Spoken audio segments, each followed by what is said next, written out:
Yo, yo, what's going on, everybody? Welcome back to the Flesh and Blood stream. Tonight, we're going to be doing something just a little bit different than normal. This will probably be one of the first streams I've ever had where I play 0 games of Flesh and Blood while we are live. Tonight, we're going to talk about Kansas City a little bit. I've already seen some people in the chat giving me a hard time, thanks to Chris, it sounds like, who was at the event this past weekend. Big shout out to Chris for making day 2 of his first calling playing Slippy. Huge congrats to Chris. It was very exciting to be there to get to witness. So it was really good. Big shout out to him. But yeah, we're going to talk about Kansas City, my weekend, both the calling and in the battle harden. And then we're going to talk about my 2025 Flesh and Blood goals, where I'm at in achieving those goals, and what I can do to spend the last, 3.5 months, three and a half months, trying to check the rest of those goals off of my list to make sure that we're doing things like that. And then afterwards, we're going to take a look at the meta using this really cool website that I was introduced to yesterday, thanks to, thanks to Aaron and Taylor. So we're going to take a look at some data from some different heroes, and we're going to take a look at what hero I am going to play next. We are going to start this off by just being very upfront with everybody. I am probably not going to be playing Victor for the foreseeable future. I'll probably play armories and stuff like that whenever I feel like it, but at competitive tournaments after this weekend, I just kind of hit that wall, and not in a frustrating way, but I am done playing Victor at competitive events, I think. And we'll kind of talk about this later, and we'll go into more detail with that whole thing later. But those are the things that we're going to cover tonight. And if that takes longer than 3 hours, we'll be live past 10 o'clock. If that takes less than 3 hours, we'll probably just end the stream whenever we're finished with that. But just want you guys to know what's going on. We will not be playing any physical games tonight. So we're going to talk about this past weekend, what to look forward to, and how we can help ourselves achieve those goals. So before we really get started or get anywhere, I just want to say thank you to Fab Foundry and to Ethan and Sant for putting on such a smooth event and great coverage this weekend. Ethan always does a great job with coverage. And then past that, Fab Foundry ran probably the smoothest calling and battle hardened event I have ever been to in my life. And I mean that very, very, I cannot express that enough. They were on top of everything. The rounds were getting put up fast. They were on top of getting people to report, and they were on top of just getting things flipped and set up and starting events on time. And it was really, really cool to be a part of, and how efficient everything was. The recap videos were getting posted earlier in the day for me because we were getting done so early with everything. So it was really cool to just see how well they were able to run everything and get everything pulled together. So big shout out to them for a great event. All right, let's talk about Kansas City and my weekend. You know what? Let's say hi to everybody first. I feel like I've missed a lot of messages. Mekado, Matt, Chris, Nick, Dylan. Sorry, I'm having a stroke trying to read names right now. I try to process your real name when I see your name on there, and it doesn't always come out that way. Dylan, Annabelle, Chris again, Ben. Oh, hey, Ethan's in the chat. Taylor's here as well. What's up, dude? Hey, Dot, what's up, buddy? Jay, Michael, Billy, yo, Billy Pistol. Sorry you couldn't make it this weekend, brother. I wish you would have been there. Brock, Rose, Gardner, yo, let's go. I like that name a lot. Martin, Jay, Kit. All right. Hey, and Michael Fung's here, dude. I think we have hit everybody. I think I've hit everybody. If I'm not, I apologize. This was their first event out of state as well. They're from Portland, drove all the way down. Well, dude, they did a phenomenal job. They did an absolutely phenomenal job. It was a great event. It was absolutely ran very well. Ran very, very well. There will be no Kano arc incoming, that is for sure. Acilio arc incoming? We're going to talk about Acilio tonight, too. He's on the list. Don't you dare call Acilio Aurora. LOL. You got to try Gravy before BNR, and Acilio's basically like Aurora sometimes. Oh, man. I actually told Dave that we would play Gravy Bones before or when I got back from Kansas City. I don't know if it'll be this week but if it is, it might be tomorrow. I don't know. We'll see what we can put together and how we can pull things together. Randy gonna get you to play Leviah again? Yo, I think Randy top 32'd or top 16'd on his deck. He was doing really well in that Leviah deck this weekend. It was really cool. Quitting for a year? I don't know about that. I did play Aurora. They're very different, but I definitely get what you're saying, Michael. I definitely get what you're saying. So anyway, I flew out Friday night after work and got in pretty late. I think we didn't land until like I don't know, 11:30, 11:40. It was supposed to be like 11 o'clock when we got in, but our flight got delayed a little bit and it just kept getting pushed back. And so, excuse me, we ended up getting in very, very late to Kansas City on Friday night, which was pretty disappointing. I didn't get to get I got to get about like 6.5 hours, 7 hours maybe. I don't know. It wasn't a ton. But I was able to get some sleep, and then we played in the calling on Saturday.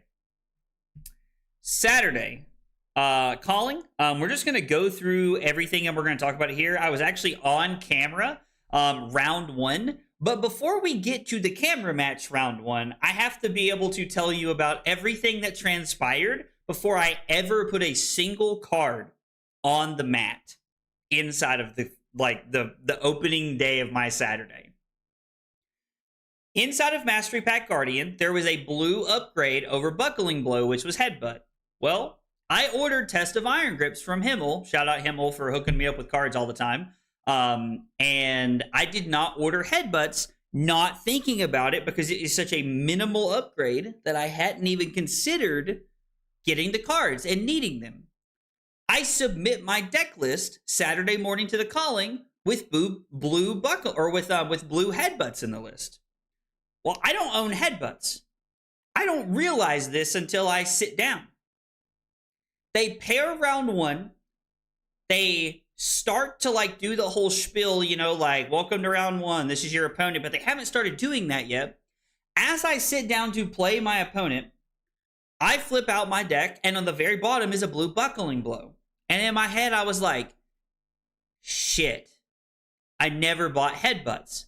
So I immediately call a judge and tell my opponent what's going on. I'm like, Judge, I never bought Headbutts. Is there any way I can change my list since it like hasn't technically started yet? And they're like, let me go confer.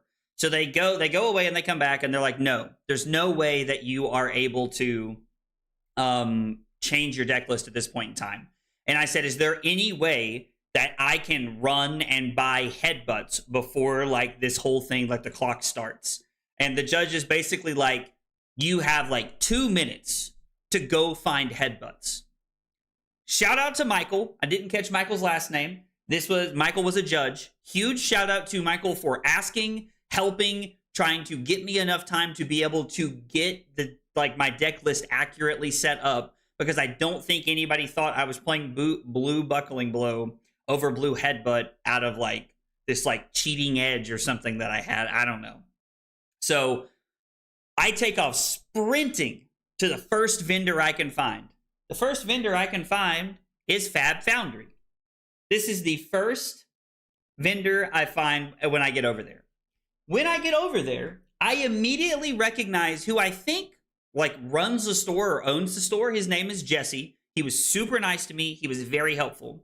I get over there and I go, hey, I'm so sorry. Like, he's in the middle of a conversation. And I'm like, I'm not trying to be rude. I'm so sorry. I need blue Headbutts for my deck, or I'm about to get like an IP2. I'm about to get like DQ'd. I never bought them and I need them. Jesse goes, hang on 1 second to the guy he's talking to, whips around into a box, finds 3 blue Headbutts and says, come back and pay later.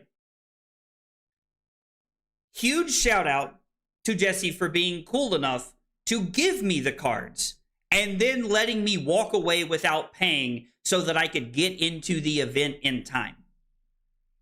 It was a massive W all the way around. So Michael, the judge, for being absolutely amazing and helping me out. And then Jesse for just giving me cards without making me pay for them so that I could get there. Now, just to clarify, after round one, I immediately went to their booth and I paid. And I offered to pay more. I offered to let them throw money on top. I was willing to do whatever. And I thanked them a billion times. So I was able to get a legal deck finally after all of this. So it was like just everybody who made that happen on Saturday morning. Thank you so much. I cannot express my gratitude enough for everything that happened like that morning, that event. Like, it just, thank you everybody for that. So we finally sit down. Most people have started playing because I'm still shuffling and sideboarding at this point. While people have started playing, Ethan Mansant is walking around and he's looking for like a feature match, it looks like, and I'm not sure. I didn't get the whole story. I don't know what happened, but there was like a mix up with like round 1 feature match or something like that. I don't really know what happened. Ethan just said there was a mix up. So Ethan walks over. He sees that we have taken like 1 to 2 game actions, and he goes, "Stop playing." Well, me and my opponent are both like, "What?" Ethan then tells us, he's like, "You guys are going to be on camera, but we're going to play back through the whole first thing." Ethan, I know you told me the story, but I'm also talking about everything publicly, and I'm not trying to share all of the stuff you told me in case you didn't want exactly what happened out there. Like, I'm not trying to like stir anything up or like put anybody in a bad light. So I'm not trying to like just put everything out there. So if you want to share that in chat, Ethan, you're more than welcome to, but that wasn't something like information I wasn't going to share with everybody. So,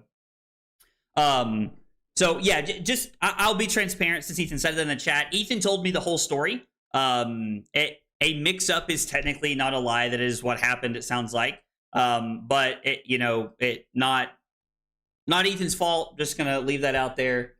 I'm just gonna leave that out there. So anyway, Ethan says, "Stop." We are like halfway through the first turn of the game. And at this point, like, we're stopped, we're playing, we're sitting there. About 2 minutes goes by, I would say, maybe a minute, like maybe 2 minutes, I don't know. And when this happens, about 2 minutes later, Ethan comes back up to the table and he's like, "You guys are on camera." And I'm like, "Oh." And I'm like, "How does this work with all of our stuff? Like, since we started playing the turn?" And Ethan's like, "A judge is going to come by and explain to you what's going to happen." So a judge comes over. We made sure to separate our opening 4-card hands from the rest of our deck. We put everything into our boxes and we go over to the feature match area. Once we get to the feature match area, we re-walk through with a judge what we had taken, the game actions we had taken on the first turn, which was really only like my opponent like attacking and me blocking with one thing. Like, I think I had blocked with a Spinal Crush or a Blue or something like that. And so the judge is like, "Listen, you're not going to shuffle your decks. You're not going to do anything. Like, you're just going to re-walk through this." Hey, Havoc, dude. Thank you for the raid, dude. Appreciate the raid, Havoc. Means a lot, man. Thank you so much. And so when we sit down, they're like, "You're not going to shuffle. You're not going to do anything. You're just going to re-walk through the first part of the turn that you've played." And I'm like, "Okay." So my opponent and I go over exactly what happened to make sure we're on the same page. Well, then the judge, like, they set us up and we ended up playing our game. Ash and I were able to play our game, on camera. Ash was super nice. It was Ash's first big event. Like, I think they said it was like their first like calling. So it was super nice to be able to like, get to like chat with them and get to have that conversation with them. And it was really funny because this is like one of the first times someone's ever said this to me. Ash was like, "Oh, you have a TikTok?" And I was like, "I do have a TikTok." That's normally people call me like the YouTube guy, or like, like the bandana guy has become a funny name. I think Ellie Bird actually called me the bandana guy on camera round 1. But so the fact that this whole thing worked out where I was able to get my cards, and because we had to start late, I was also able to be on camera to make it hang out, like, to help with Ethan and like his whole like needing somebody on camera. And so this was like just a wild start. So I have like felt this full adrenaline rush before I ever played a single card, which was really interesting. So I don't know, it was really interesting. But anyway, I played against Ash on camera round 1. Ash was playing Mario. I was able to get the win. There was a turn that really stands out in my brain. I was able to use Test of Iron Grip to stop myself from getting juiced, and I mean absolutely juiced, by Double Justinic. and I had no idea how good it was until like 2 turns later, and it was pretty late in the game if I remember correctly. So Test of Iron Grip felt really, really good in that game. Honestly, Test of Iron Grip has been absolutely insane into all of the assassins this past weekend. It felt really, really good. I will say reclashing with Test of Iron Grip feels really bad, but the card is very, very powerful and does some really cool stuff. Excuse me. My man said I'm here. I realized I didn't spam the cats. Oh, that's so funny. On that double Justinic turn was insane. Yeah, me having the Test of Iron Grip on the double Nick turn was absolutely wild. So that was really nice. So I did start off 1-0. Oh, was it Bryce, not Ellie? Bryce called me the bandana guy, dude. So I was able to go back and watch some of the coverage, and Bryce and Ellie did just an absolutely phenomenal job. You know, I've had the chance to chat with both Ellie and Bryce before, and they both seem like phenomenal people. Like, they both seem like really good, and like they're very good in the booth, but they both seem really nice and very genuine, and like it's not just like being in front of the camera. And so like I've really enjoyed talking to both of them. I really like getting to know them a lot. Hey, Keaton, thank you so much for the follow, dude, on Twitch. I appreciate that. Guys, if you are here for the first time, we got 3 questions we ask everybody when they're new. What's your name? What got you to Flesh and Blood? And what are your favorite hot dog toppings? Those are the 3 questions we ask everybody. Would love to get to know you guys in the chat. All right, so we started off 1-0, having a pretty good run, having a pretty good start. I was feeling pretty clean. Round 2, I ended up playing against an Ira. I played against Chris. He was playing Ira, and I was at 9 when the game ended. I was able to, like, you know, pull together like some pretty good turns. Like, I think most of my clashes lined up really well on like 4 blocks, and just being able to like use Test of Iron Grip effectively. I think I got 2 Command and Conquers with Test of Iron Grips in this game, if I remember correctly. So it was absolutely insane. Yeah, Ethan, I agree. They are a very entertaining duo, 100%. The hair being gone got me. Seeing Bryce without his ponytail was very different. It was very it was very fun to like feel the same vibe, but like feel like he was like a new person almost. It was very excuse me, it was very different. But yeah, no, it was good. All right. So played against Chris playing Ira, and I ended up winning this game. I am pretty sure that I closed the game out.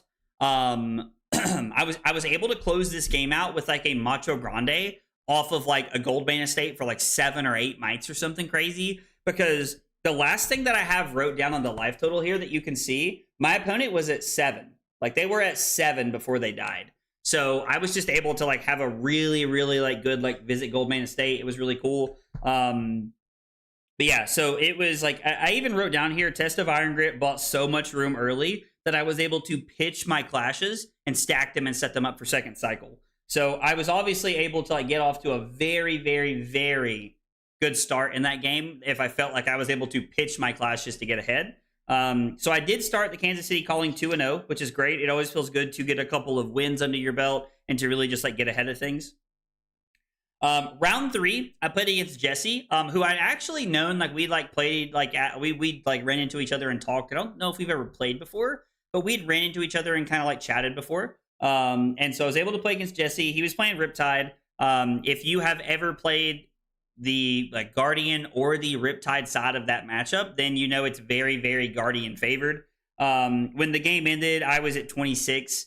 Like, Jesse played the game very well and tried like his best to like apply good pressure. He even put together like a couple of turns where he went 3 wide. But like I was able to like use clashes effectively and like block out and like use things when I needed them to. So it lined up really well for me.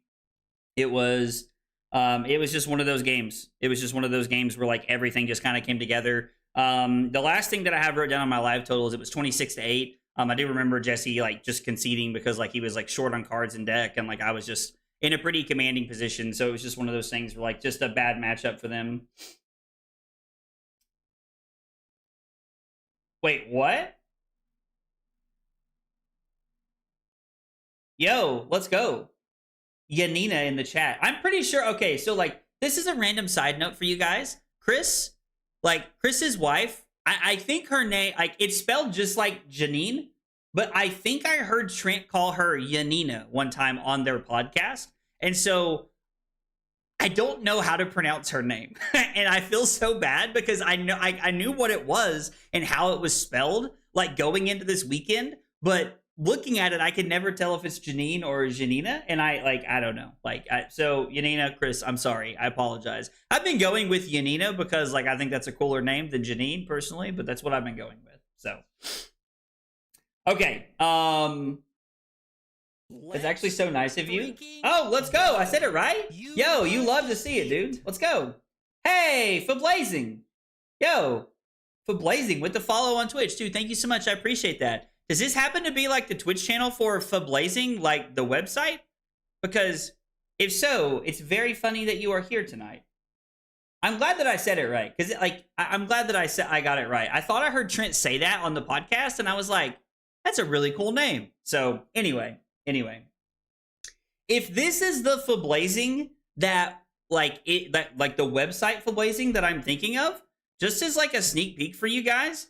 This is what we have set up tonight to walk through and talk about. We're going to spend a lot of time on the Fablazing website. So if that's what this is, then like really cool that you're here. Very ironic because I didn't know that Fablazing existed until yesterday. So it's really cool. It's really cool. We're about to talk about a lot of things from Fablazing. All right, so I was 3-0, beat Jesse playing Riptide. And now moving into round 4, here is where my day starts to take a little bit worse of a turn. So I sit down against a Prism. My opponent was Ryan. I think Ryan went on to make day 2 of the calling. I think he was like X-1. Was like doing really well. I had cut the one of Midas Touch out of my sideboard to be able to fit in the second Smashing Good Time for the Verdance matchup. So I knew that I needed to not get looped. Well, we got to a point in the game where there was a Merciful on board. And I wasn't able to get like actually looped where it was just like every single turn. But I got looped like 4 or 5 turns in a row, I think. I think it was 4 turns in a row. And because of that, it bought Ryan so much breathing room, I wasn't able to come back. So I don't know. Like it was very unfortunate like that lined up that way. And I know that like at least Randy and somebody else told me never cut the Midas Touch because you don't want to get looped. And I think I would have won the game if I had had Midas Touch in my arsenal when Ryan went for the loop. I think I would have won the game from there. I don't know. It's hard to say. I was doing pretty well at that point. But I ended up getting looped for about 4 turns, and like Ryan was just able to run away from the game. Now, one thing I will say is that even though the loop is like something to like that can get us, not every Prism player can make sure that they get to the loop correctly in the Guardian matchup. So I want to like tip my hat to Ryan for like playing that game so well. Because Ryan played the game very well, was a very clear communicator. So like, I don't know, Ryan played that game very well. Ryan was at 15 when the game ended. But yeah, cutting Midas Touch, absolutely the bane of my existence. So I know I had a story like this from Singapore. I don't have a lot of moments where I feel like I get to meet like a celebrity, like if that makes any sense. Like, I don't know. It's hard to explain. But like, I know a lot of people in the Flesh and Blood space. And so like, I don't get to like, meet individual people very often. But round 5, I had the chance to play against Colin Erickson. If you guys watch the AGE like open series events that are apparently on the West Coast and in New Jersey, I did not know that. I did not know they were in Jersey. AGE, if you watch this, I'm begging you, why don't you come down just a little bit south and bring that up on the East Coast? We got a lot of good players on the East Coast that would love to play in that. So yeah, I got to play against Colin Erickson, which was really cool. When I was studying Kasai to see if I should play that at Singapore, I watched every game of Colin Erickson on AGE Open playing Kasai that I could find, because I think Colin is probably one of the best like Kasai players, like I would say, in the world. Like I think Colin's a very, very good player. So it was very nice to be able to play against him. It was a really fun game. We had a good time, like just kind of like chatting. We had just had a good time like chatting and talking during the match. I did put on here that I'm unfavored in this matchup, which I think is 100% correct. The thing that I felt like really hurt me is that early on in the game, like I was drawing clashes in a good order. Like I would have one in a hand, or if I had two in a hand, it would be like grip and trounce. Like I never had like double test of strength or double trounce or anything weird. And so it lined up pretty well for me to be able to like, clash. I had to re-clash every single time we clashed in the first like every time we clashed in the first like 6 turns of the game, I had to re-clash. And this was one of those games where I had to like break my shield pretty early on, I think, to like be able to like have to like try and stay at it with my clashes. And it was just very unfortunate. Like it just did not pan out very well. So I kind of hate that like that panned out that way, but it was really cool to get to beat Colin and play against him. That was something that like Colin's just somebody that like I think we spoke at Nationals, but we never had a chance to like talk and get to meet each other. So that was really cool because I like Colin a lot. He seems like a really cool guy. So it was nice to get to meet Colin. Just to clarify, at that point, I did lose that game, so I was 3-2. Coming into round 6, I played against Fang. I am going to do my best to pronounce this person's name. I really hope I do not get it wrong. Ariva. It is Arivae. Ariva is how I'm going with that. Arivae, maybe? I don't know. But if you end up watching this, I really hope I got that right. If not, I'm very sorry. Ariva was on Fang, and we played this super interesting game. If you have heard people giving me a hard time about Macho Grande, I'm about to tell you the whole story. You might have also heard me say that I punted in my day 1 recap video with a Macho Grande. This is the story you're about to hear. We were playing a game. My opponent was at 2. I was at 1. I had specifically fallen to 1 to be able to set up like this Macho turn to try to get there. Going into my turn, I had an option to either throw a choke slam for 8. Since they're at 2, they have no cards in arsenal. It forces 3 cards out of their hand, and my opponent has no fealty tokens. They have no fealty tokens because I had blocked with a Test of Iron Grip from the last turn and taken the last card out of their hand. So from here, at this point in time, I decide that I want to go for the Macho Grande because it's going to end the game on the spot. I end up in a situation where I have a Seismic Surge. It's pronounced Arivae. Arivae. Okay, cool. Nora, thank you so much for letting me know that. I appreciate that. Arivae. Hey, Card Cave, what's up, buddy? Guys, if you said something in the chat and I've not responded to you, I'm very sorry. When it comes to story time, I try to be like very proactive about telling the story and walking through everything. So Arivae and I, Arivae is at 2, has no cards in arsenal and no equipment there. So I know that even if there's like a Sink Below in hand, I am going to close the game out. I end up in a situation where I have a Seismic Surge floating, so 1 resource towards the Macho Grande. I have 2 actual resources floating, so now we have the availability of 3. My hand is a blue Macho Grande and a red Chokeslam. In my head, I made the dumbest mistake I have made. I don't think I have miscounted resources this bad in probably like 1.5 years or 2 years of playing this game. Not on a deck that I know this well as well. In my head, the red was not there because I was going to arsenal it. So I was 1 short. Instead of just pitching both the cards in my hand, throwing the Macho Grande for 8, and winning the game on the spot, I decided to draw a card. As I decide to use my 2 resources there, I draw a card, and from there, I realize after I have already looked at the card that I had the available resources floating. I drew into a red. I think it was a Spinal Crush. Damien can correct me. Damien was standing there. He's giving me a hard time about how many times I've mistold the story. So I draw into a red Spinal Crush. I then think I have to keep going at this point. Keeping in mind from here, I have 2 gold left. Or no, I had 3 gold left from this point. I had 3 gold left.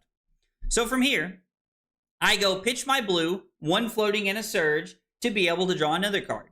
Why draw the Golden Sun? Well, at this point, I'm thinking I got 1 floating. I can go pitch both of my reds, or I can. I think I made a surge, and then I threw.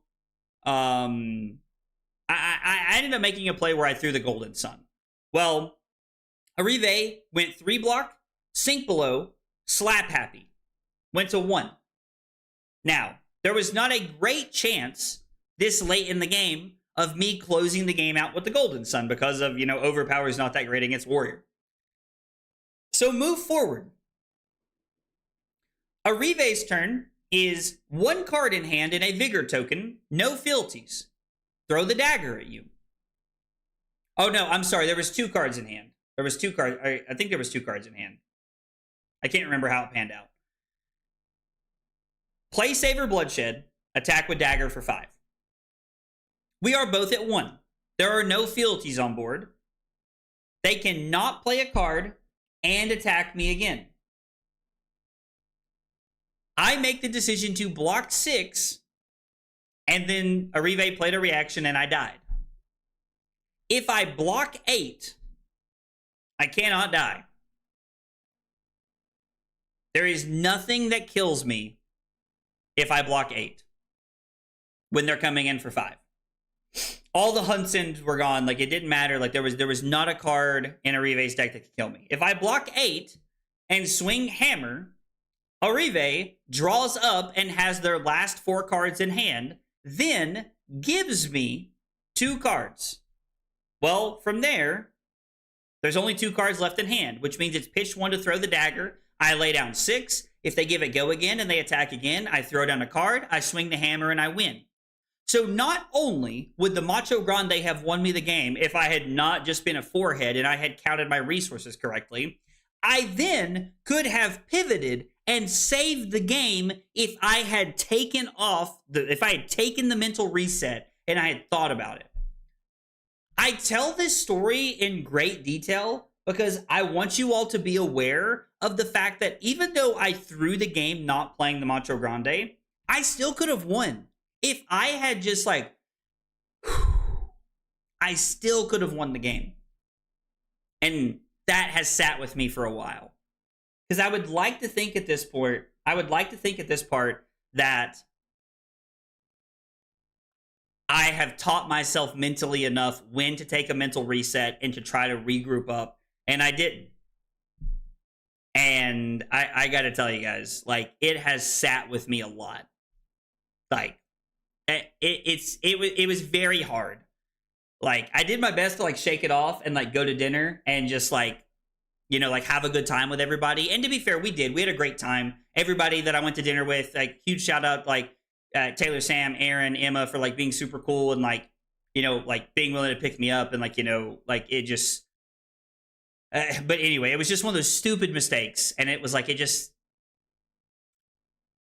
I won't do something that stupid again for a while because that's gonna live with me for a while.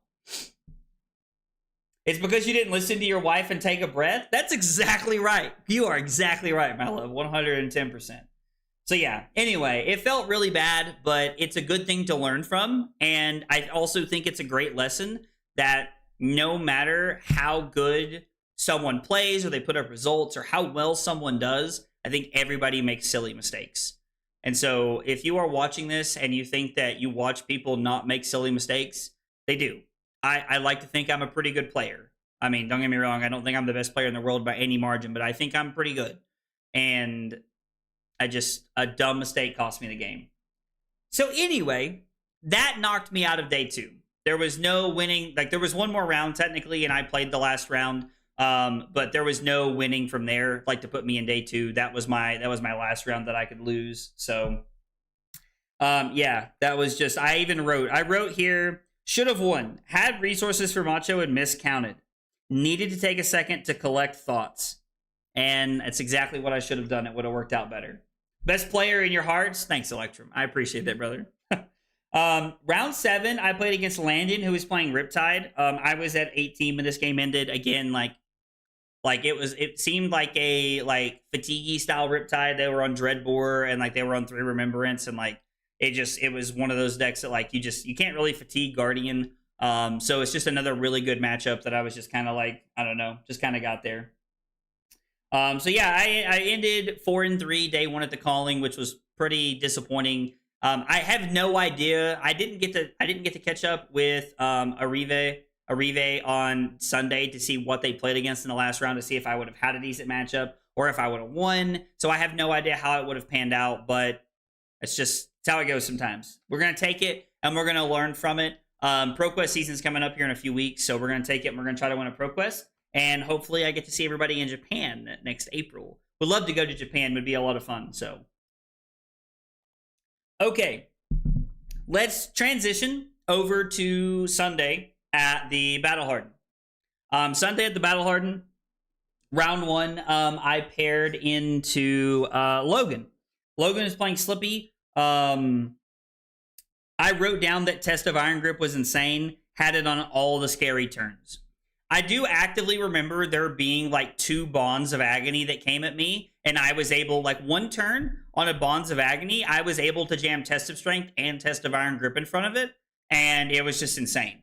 Like, it was just absolutely crazy. So, like, Test of Iron Grip was just, like, really, really good. I just, like, Test of Iron Grip felt really good all weekend, except for when I had to reclash with it. So, I was able to take round 1 with my clashes lining up super well. What do you know? That's the story of the hero, right? But yeah, we were able to win round 1, so we started the Battle Hardened off 1-0. Round 2, I played against Michael, who was playing Dash.io. Michael was able to put in play a Conviction Amplifier very early and a Plasma Mainline very early. Now, it was really interesting because Michael sparked for 2 I paid for resources where X was 2 to be able to Spark of Genius, and in my head, it's Teklo Pounder. Like, Teklo Pounder is the thing you pick. After the game, we ended up chatting about it, and I actually really liked Michael's decision to go get Plasma Mainline, because the amount of value that Plasma Mainline got out of forcing me to block, not throwing Command and Conquers, not throwing Spinal Crushes, like, not really being able to, like, do my whole game plan was really great. Now, Michael did hit me with a max V turn, but it just wasn't enough. I was still at 28 when the game ended. I was at a very, very high life total. There was a multiple hands where Michael was able to like set up like double Teklocore, and then his hand would be like T-Bone, 0 to 60, like zipper hit, like just all 0 costs that didn't really do it, like didn't need resources, wasn't able to set anything up. So that game felt more like Michael's draws than anything else. I think Victor's favored into Dio, but I think it's very possible you can lose that game. I don't think that it is very possible you can lose that game. So some clashes lined up for me, and then some awkward hands for Michael came together for us to be 2-0. Round 3, I played against another Slippy. I'm going to start the game off by saying this. My opponent was at 18 when I died. I can count on one hand the amount of games I've played where my Slippy opponent was at 15 life or more. It is 2. Both times, I felt like I was just getting juiced and I was trying to hang on for dear life. We started the game out with like Jacob just having these really, really good turns where it was like he would have a reaction for this or a reaction for this, and it was like multiple turns in a row he would take almost every card out of my hand, and I wasn't able to get anything going except like throw a Miller's. And I think there were a couple of turns where I threw Command and Conquers and was able to like get Crown pretty early and then get some other cards. But a lot of Jacob's hands just lined up really well. Now, when I say that, Jacob also played the game very well. Jacob was from Team Eclipse.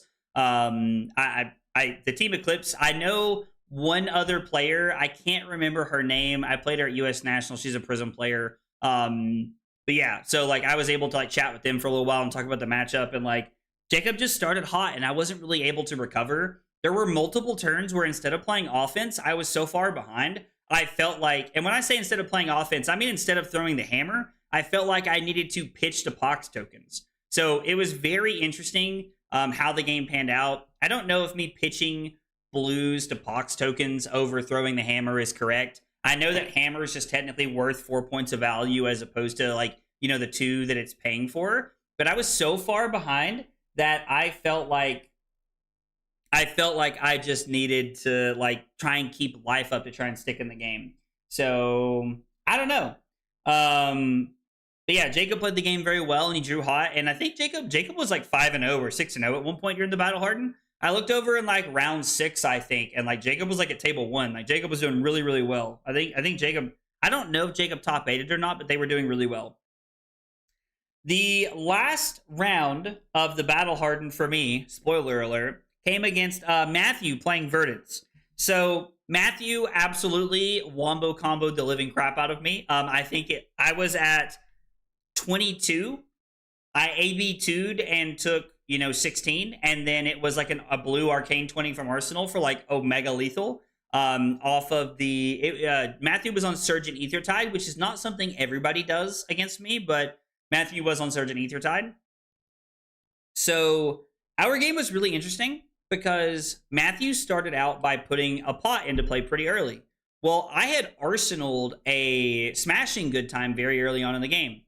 So there was a turn where my hand was blue, Zealous Belting into the Golden Sun. And I was like, this is as good as it's going to get.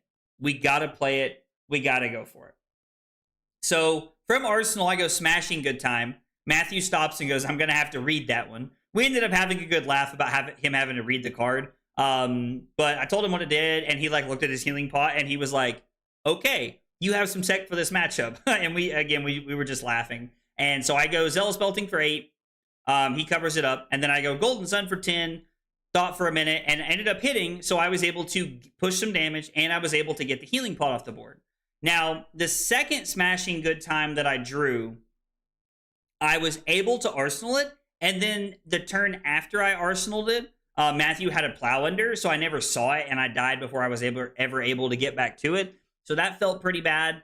Just kind of sat on it, waiting for a hand where we could get aggressive and try to push the tempo with it. But I was never able to, unfortunately. It just kind of it just went away, and then I slowly died. Had a good Command and Conquer pummel turn. Had a couple of good rouse turns. I had some good draws. It's a tough matchup. It's just hard to recover from that matchup specifically. So you kind of have to be the aggressor all game. So based off of everything that I've shared with you guys, by the way, before we do it, shamelessly plug the sponsors. If you have not checked out the Codex Journal, you should. ! Codex in the chat. You can keep track of your life totals on one side, and you got all of your notes over here. You can see here where I take notes about who I was playing against, how I felt about their deck, if I was favored in the matchup, did I go first or second, what were the life totals, did I win or did I lose, and then I have some notes down here that I can take. So if you haven't checked it out, you should. ! Codex in the chat. It is a great product to use to be able to level up your game. And don't forget to use code AgroBlaze96 to save 10% checkout. Now that we've shamelessly plugged our sponsors, let's talk about Victor in the metagame. So we're going to talk about Victor in the metagame, and then we're going to talk about my goals for 2025. I've had a few conversations with people over the last few weeks where we have been discussing Victor in the classic constructed meta. There are a lot of good matchups for Victor in the classic constructed meta. I think there's a non-zero number of good matchups. You love to see it. Hey, Soul 2015, thank you so much for the follow on Twitch. I really appreciate that. It means a lot. Guys, if you're here for the first time, or you got if you're here for the first time, or you've never heard these questions, we got 3 questions we ask everybody when they're new. What's your name? What got you into Flesh and Blood? And what are your favorite hot dog toppings? I'd love to know more about you guys in the chat. So, Victor, you have some very good matchups in the format right now. I think Slippy is a slight favor matchup, probably 55 or 60% with Test of Iron Grip, probably closer to 60, I would say, pretty regularly. And then I think Ira's a pretty good matchup. I think you're favored into Mario. I think you have some favored matchups in this meta, Syndra's a favored matchup. So I don't know. I think that there are I think there are a lot of good matchups in CC right now. But there are 2 matchups in CC that are virtually unwinnable. Gravy Bones and Verdants. I think they are just virtually unwinnable. Yo, Rob Stark, thank you so much for the sub on YouTube. I appreciate that a whole bunch. Appreciate you guys being here and hanging out tonight. It means a lot. But Victor has 2 matchups that are virtually unwinnable, and that is Gravy Bones and Verdants. If you would like to tech your entire sideboard, I'm talking your entire sideboard. So we're talking what? you probably get realistically like 15 cards you could use to tech for. If you wanted to do nothing but devote those 15 cards to Verdants and Gravy Bones, you probably, and I mean probably, get the matchup to like 40%. Maybe. Probably not even that high, to be honest. Especially with Verdants' new card coming out. That new card is insane. Like when Taylor posted that picture on Twitter and it was like, they're just shooting Victor dead in the street. Bro, let me tell you, it's accurate. Like, not me crying next to him as he's making the freaking meme on his phone. But those are just two really, really bad matchups. And so when you go to a calling, most callings are 12 to 13 rounds in length is normally like what they end up being. If you play in a 12-round event, in a like big event, like a calling setting where there's over like 150 to 200 players, you are walking through the door X and 2. Like you are walking through the door before you ever play a single game of Flesh and Blood with 2 losses. And that's if you get good pairings all weekend. If you play into 4 Gravy Bones in a row, you're going to have one of the worst Saturdays of your life. Unless like you have like literally 15 Cyborg slots dedicated to it. Like and you're on like Rampart trying to fatigue him or something crazy. But most of the time, you're going to have a bad day. If you hit good matchups all weekend, except for 2, because in 12 rounds, you're going to hit a couple of bad matchups. It's just how open events go. So you walk through the door at X and 2, which feels really bad. Which means when you get high rolled by a Slippy, or if like you lose a bunch of clashes against a Syndra one round, all of a sudden you're X and 3. Your top 8 chances just went out the window. Your chances of top 8ing a calling are gone because of a high roll or because of some bad variance. That is something that personally I am not able to live with. And I have tried to push through this to try and make this work. But like let's use Singapore as an example. Like my calling run in Singapore, I went 7-1 day 1. I had some very lucky clashes. I had some very lucky draws. I had very good pairings. My one loss was to a Gravy Bones. The matchup wasn't even close. My opponent absolutely rolled me. It was not close in any capacity. Day 2, I win my first game. I'm 8-1. I pair into my second Gravy Bones and Michael Fung. Again, I throw a couple batter to a Pulps at him. It doesn't matter. He gives equipment, he gives defense reactions, I never get the compass, and I lose in about 10 to 12 turns. So, I'm now X and 2, there's my 2 bad matchups. Well then, after that, I turn around and I win my next game. The round before the last one, so this was, in Singapore, this was round 12. Second to the last round. I'm playing against Josh Lind, who's playing Jarl. Well, his Jarl deck is set up way better for the mirror than my Victor deck was. So because of that, I end up losing this insanely close game to a Jarl. And again, like I don't mean that in a bad way, but like this is no shade towards Josh Lind at all. Josh was super nice and he's a very good player. But what I mean by that is that Victor is favored in this matchup. Victor should win against Jarl more often than not, in my experience anyway. And I lost because I wasn't teched for the matchup. I took 1 loss in 12 rounds to not Gravy Bones, and I missed top 8. It felt so unbelievably bad. It felt so unbelievably bad to miss top 8 like that. Then in the last round, I lost to a Slippy, Haydendale. Like, I'm not going to spend a lot of time talking about that game because the point is that I lost 1 game in 12 rounds and I was not good at top 8 to not an unwinnable matchup. And this was good pairings all weekend. So hear me when I talk about this. If you are looking to play Victor at a big event, please hear me as someone who has tried to jam the square into the circle for the last 2 months. You are walking through the door at X and 2. And for that, I'm going to step away from Victor. Now, we have a couple of weeks to figure out what the heck I'm going to play, because I genuinely don't know what it's going to be. I have played Aurora most of the year. I think I played Aurora like the first 4 months of the year. I played Syndra for a while. I don't know. Like, Syndra had a good run. I had a decent run. I think Michael Yassiger was the best finishing Syndra at 9-3 on the weekend. So, like, not bad. Okay, yo, the circle goes in the square hole. Yo, no. We ain't doing this. We're not doing that video, dude. So, fuck, I forgot what I was saying. Now, anyway, we got a few weeks to figure out what I'm going to play. I played Aurora for the first 4 months of the year. I played Syndra after that. I wasn't really enjoying myself on the deck. And I've played Victor since. And I've had some pretty good pairings. And I've had a couple of good runs. Like, don't get me wrong. Like, the 21st at Calling Singapore, not disappointed about that. I wish I would have top 8'd, but, I'm not disappointed with my run. So that is what it is. And then, Kansas City's another great example. I lost to a Kasai. I lost to a Prism, which is supposed to be a good matchup, but I cut my tech card for it. And then I lost to a Fang. None of those are unwinnable matchups.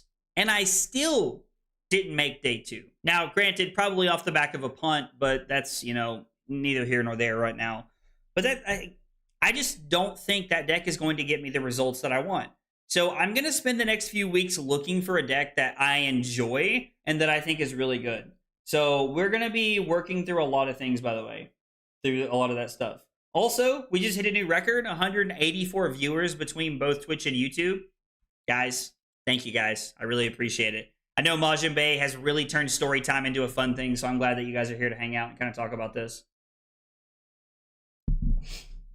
I wonder if sometimes going against the meta is the right choice. Playing something people don't want tech for, like Full Fatigue Leviah as an example. I mean, to be fair, like, Randy had a really good run. I think Randy finished top 32 or top 16. I don't know. I haven't heard for sure. I mean, you're going to have Super Slam. Oh, don't get me wrong. When Super Slam comes out, we're going to be streaming Lyeth left and right. I'm just trying to figure out what I'm going to play at ProQuest season. Let's go Verdants and show some feet. LOL, y'all are killing me. So that was my weekend. That's what we're trying to change. That's what we're looking forward to. And that's my thought process on where Victor's at in the meta. Now, who knows? Super Slam could give us something crazy, and we may be back on the horse in, the next 30 days. We may be back playing Pleiades or Lyeth or whatever it is. So, I mean, I don't know. Just take it for what it's worth. We don't know what Super Slam's going to bring, but right now, I'm going to spend the next few weeks while we're waiting on spoiler season, learning other decks and trying to play other things. And I think I'm going to have some guests on the stream over the next couple weeks, and we're going to have them help walk us through some decks and stuff like that. Can you play Lyeth if he's good? Oh, 100%. I will play Lyeth at ProQuest season if he's good. 100%. Ceremonial removing of the Victor poster? I don't know about that. Victor poster is Victor's my boy. Even if I'm not playing him, Victor's my boy. So I don't know. Maybe we get a Lyeth poster. We might get a little 2 for 1. We might get a little 2 for 1. Learn Rhinar for real, or OG KO. I mean, I think KO from heavy hitters is fine. I'm honestly very surprised that KO from heavy hitters is not putting up better numbers. I feel like it should be, and I don't know why it's not. I don't know. I will probably be buying some of the cards that I'm missing. I'm missing one Bloodrush Bellow. I'm missing a few other things. So after we talk about my 2025 goals here in just a minute and what I can do to achieve them, I'm going to talk about, we're going to use Fablazing, which we already kind of mentioned earlier, to talk about the data. We're going to talk about some of the data from Kansas City. We're going to talk about heroes that did well, heroes that did not perform well, things that didn't convert here and there. We're going to talk about a lot of different things, and we're going to really use this website to lean into the data aspect of Flesh and Blood, which I really like. And we're going to use that to talk about the next 5-ish heroes I'm looking at. Man Sant unironically picked out the 6th one in my head that I was thinking about. The sixth one that I was looking at was KO Armed and Dangerous, but I did not add it to the list because I was worried about time. I don't know. A lot of talk for ending on Acilio. We might end up on Acilio. I don't know. I like Acilio. I think the clear answer is Gravy. It's clearly the best deck, but he does cost $1 billion. I mean, if the deck is expensive, I'm probably still just going to buy it because, like, I want to win. That's just where I'm at. I don't know. New sponsor? Yo, who's sponsoring the stream? You can ask Trent why people don't play KO. He did tell me he was having a bad day playing KO. So, I don't know. Virtus is the best deck to lean into. She almost played like a Guardian and can hit back with the hybrid damage. Dory? We're probably not playing Dory, Nicholas. We're probably not playing Dory. I don't know. So, anyway. Let's take a look at my 2025 Flesh and Blood goals, and I'm going to show you guys this whole document, and we're going to talk about things just a little bit here. So before we start with our 2025 goals, let's take a look at 2023. I want to show you all how this document has evolved, how I have used it to try and like really lean into all of the things that I do for like testing and what I'm like, how I try to improve as a player. So in 2023, I had 4 goals on here. I wanted to qualify for a Pro Tour. I wanted to qualify for Nationals. I wanted to top 32 in Nationals, and I wanted to top 8 at Calling or Battle Hardened. I did one of those 4 things. I only qualified for Nationals. Taking a look at 2024's Flesh and Blood goals, we added some things on here.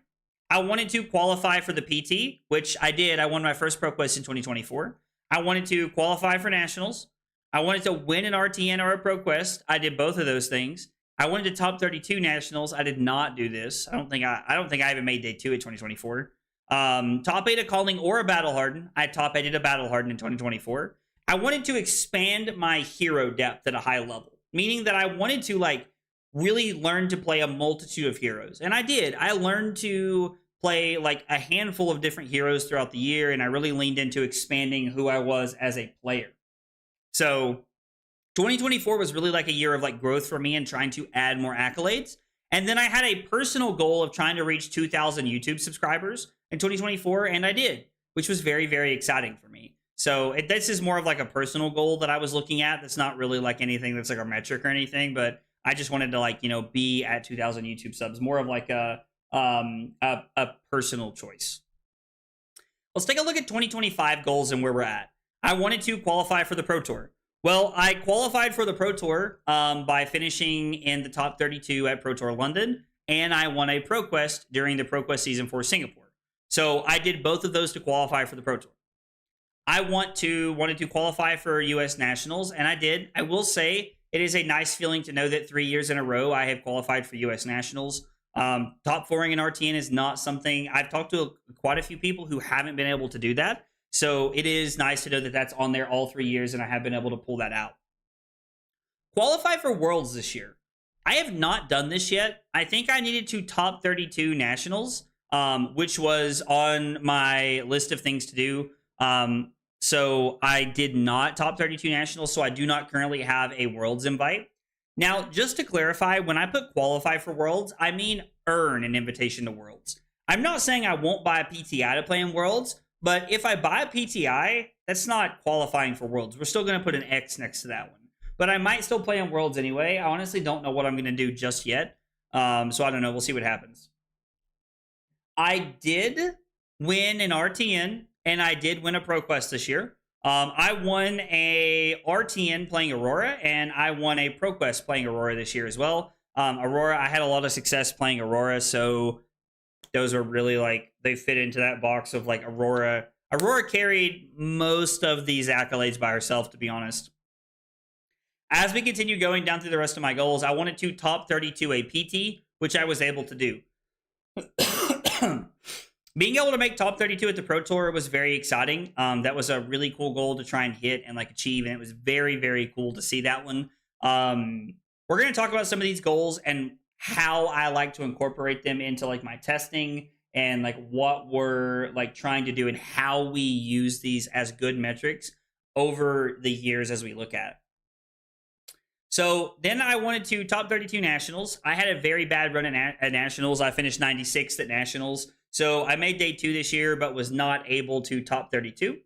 I would like to top 8 a calling. I have come closer this year to top 8ing a calling than I ever have before. I lost my winning into the top 8 of a calling, which was nice. So, well, it wasn't nice, but it was nice to be that close, is my point. I would like to win a Battle Hardened. So last year, I top 8'd a Battle Hardened, and this year I would like to win one. Now, I think, honestly, that winning a Battle Hardened might have been like a little bit of a stretch goal here. I top 32ing the Pro Tour and winning a Battle Hardened were like really some of the stretch goals that I had. And I don't know if we're going to get there on the top 8 of calling or win a Battle Hardened. I don't know how many callings and Battle Hardens I have left throughout the rest of the year. So I don't know. Like, we'll see what happens, and we're going to continue working at this and trying to get better here. One that I added was play the best deck more. Coming into this year, I was very focused on trying to play the best deck, and whatever the best deck is, trying to make myself better by always giving myself the best chance to win, or trying to play the thing that beats the best deck to try and target it. So playing the best deck is not really like it's not really like something that you can just easily measure, like winning a Pro Quest. I won a Pro Quest, so I can put a check mark next to that. I do not feel like I have fulfilled the role of play the best deck more. I do not feel like I have like met this quota. Now, over the next 3 months, if I do nothing but play the best deck at every turn, we could probably add, like, maybe put a check mark here at the end of the year. I don't know. Like, it's kind of a tough one to just like for sure say yes or no. But I was playing Aurora at the beginning of the year, which means I was playing the best. In my opinion, I was playing the best deck in the format the first 4 months of the year playing Aurora. I think she was always the best deck in the room. And so I think that fits into that goal. But I do not think I was playing the best deck in the room in Syndra at Nationals.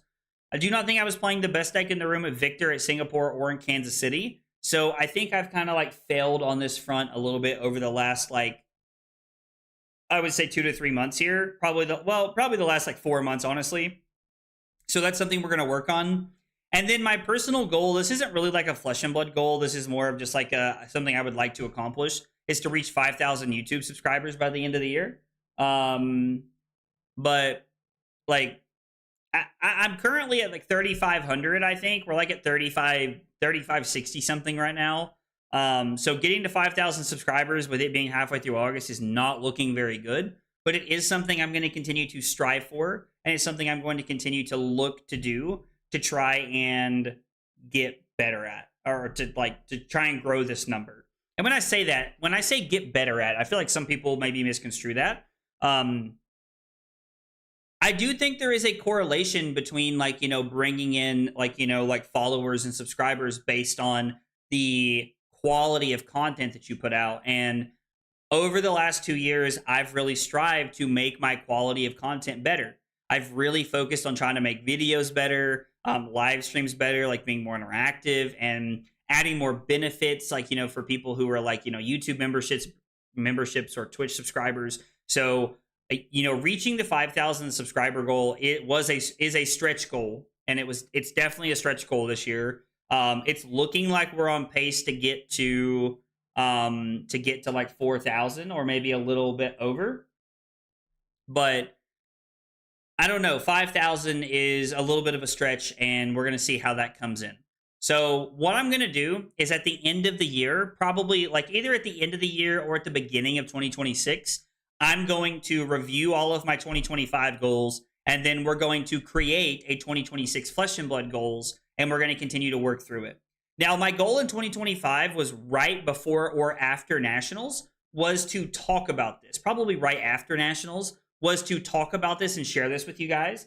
And the stream, I never put it together to be able to sit and chat about this. I never like made a point to do something like that. And so I'm going to try to focus more next year on making sure that, like, you know, 2 or 3 times throughout the year, we sit down, we check on this, we talk about what I'm doing to try and get there. For maybe somebody who's looking to get insight on, you know, how somebody who goes to a lot of events tests or, you know, aims to get better at the game. So these are all things that I'm looking to still accomplish. Top 32 Nationals this year is come and gone. We're not going to be able to do that. But there is still a chance I could top 8 a calling or win a Battle Hardened. We'll see what happens. I don't know how many events there are throughout the rest of the year, but we'll see what we can pull together. Focus on quality and engagement. For what it's worth, coming from me, this game is still niche enough to where subs have some spikes here and there, but if anyone can do it, you can. Dude, Dylan, I appreciate that, man. It means a lot. I like, from the subscriber point of view, like, getting to 5,000 subscribers would be more of like a benchmark of like, okay, like, we're building a community and I am making better quality content. Like, one of the best examples that I can give about like one of the things I've done to try and improve like my videos that I put out this year is I'm trying to be more proactive on the YouTube Shorts side of things. There's two examples baked into this. I have the YouTube Shorts and TikTok side of things, which I've tried to be more proactive about, which I started doing a few weeks ago. I've tried to be putting out like, like 4 or 5 YouTube Shorts a week, like trying to, reach into that other side of the market, because I feel like a lot of people make long form video content in some capacity one way or another. Like, and there's more now than there's ever been, but I think there's quite a few people who are really looking to like, try to continue to grow and like really push, and, they've got a pretty good following already. So, they reach into like, they really lean into that long form aspect style video, like your traditional YouTube video. But the YouTube Shorts and TikTok style videos are something that you don't see a lot of. And I had somebody in one of my TikToks the other day literally comment on the video and say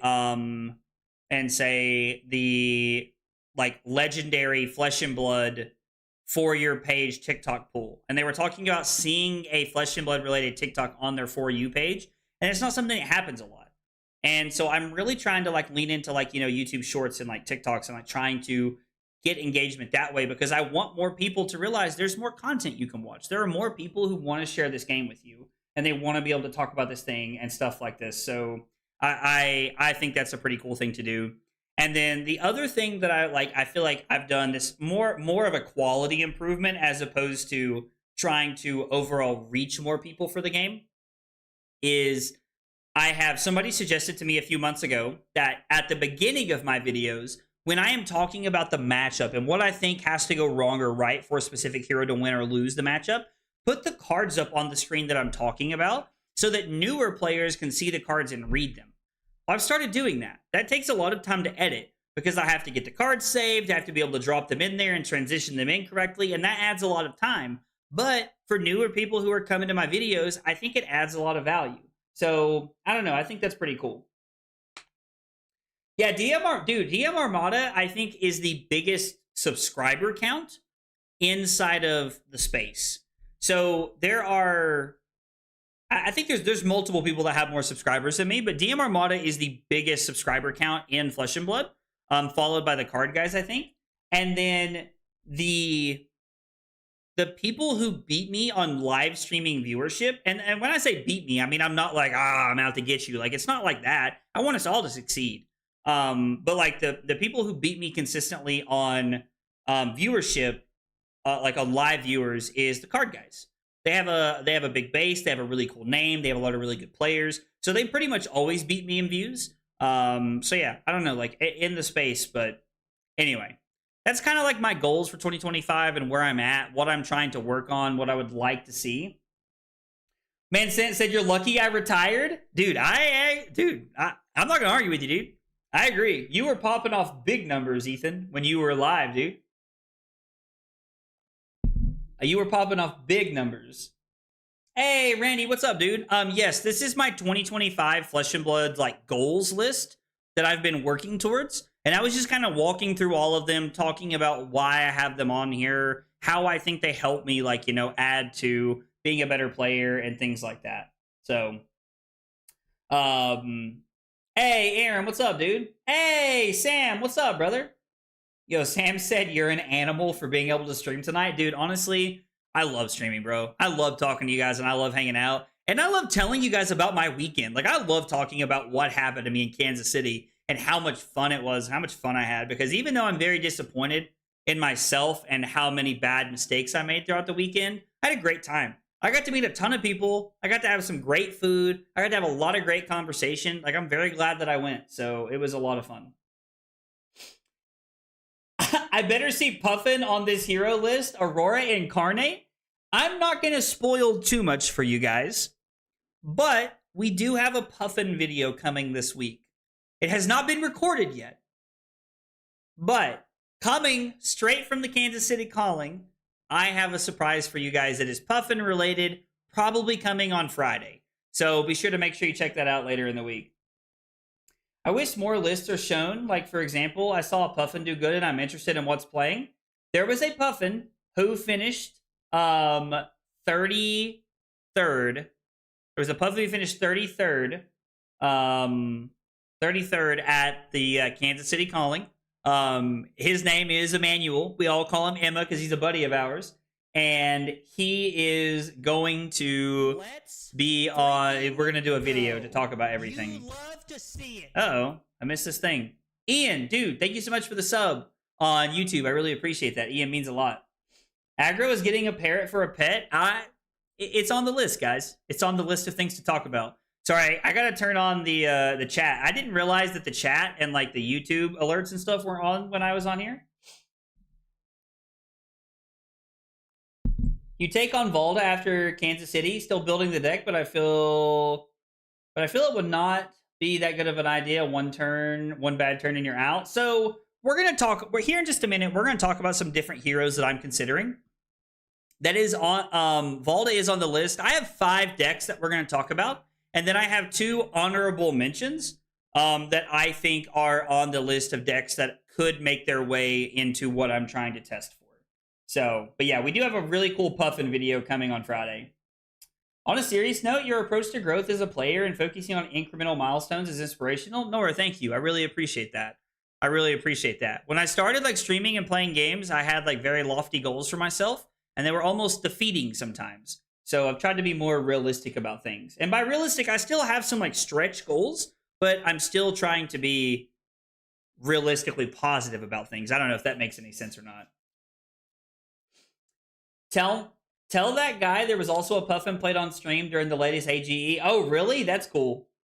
Puffin list in the purple Discord. Boost is good. It is the boost list. The boost list is awesome. Can I be the parrot? I need to live closer to tournaments. Louis, dude. Dude, please come to all the tournaments, man. I'd love to hang out with you. I feel like a brother on the field.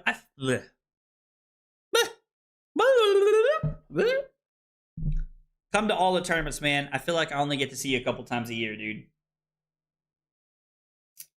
As someone who doesn't frequent Twitch, how do you see the fab growth on that platform? If I was going to be funny, I would tell you it doesn't exist. I'm not going to say that. When I came from playing Magic, I had about 200 or 300 followers on Twitch, I think. And I'm like a little over 800 now. So like, don't get me wrong, the growth has not been anywhere near like it is on YouTube. But right now, I have 21 viewers. When someone live streams an event on Twitch, it's normally getting about 60 to 70. So for someone like you, Ethan, who's like doing a big event and you're looking at like getting, Flesh and Blood on Twitch as well, you're not going to pull in the, the few thousand numbers that like, the couple thousand. Because I think before the finals match, you were pulling in like 2.8 or 2.7 or something like that. So you probably won't pull in those kind of numbers, to be honest. But you will probably pull in a few hundred viewers just with your name and stuff like that. And plus, like, if Flesh and Blood starts doing official streams on Twitch, I think you could be the person to like really push things that way. And if you have a question about like how I do that, and I'm not, please don't take this insultingly. I'm just saying, like, I know how all of the multi-streaming works. So if you have questions about that, dude, hit me up. Like, let's chat about it. I'd be more than happy to like talk to you about the service I use and stuff. I'm going to Worlds. Yo, let's go, dude. You love it, dude. You love it. It was Aiden from 3 Floating, and he was on stream at least twice. Yo, dude, I love Aiden. He's super nice. I had a chance to meet Aiden. He was really cool. Your incremental approach is the healthiest thing you could be doing for yourself. I'm getting back into the game, and your videos are a great motivator. Thank you, Cody. I really appreciate those words, man. They mean a lot. The kind words mean a lot, dude.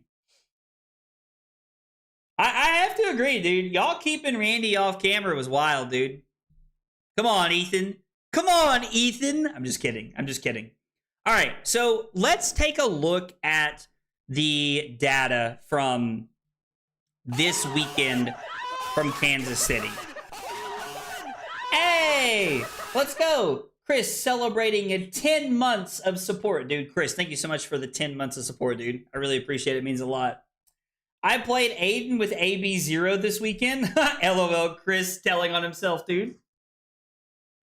It's the Romping Club deck. I got her first LL points in. Leave Ethan alone? Nah, dude. Ethan's been giving me a hard time since the day I met him. Dude, when I get a chance, I'm going to give Ethan some shit, bro.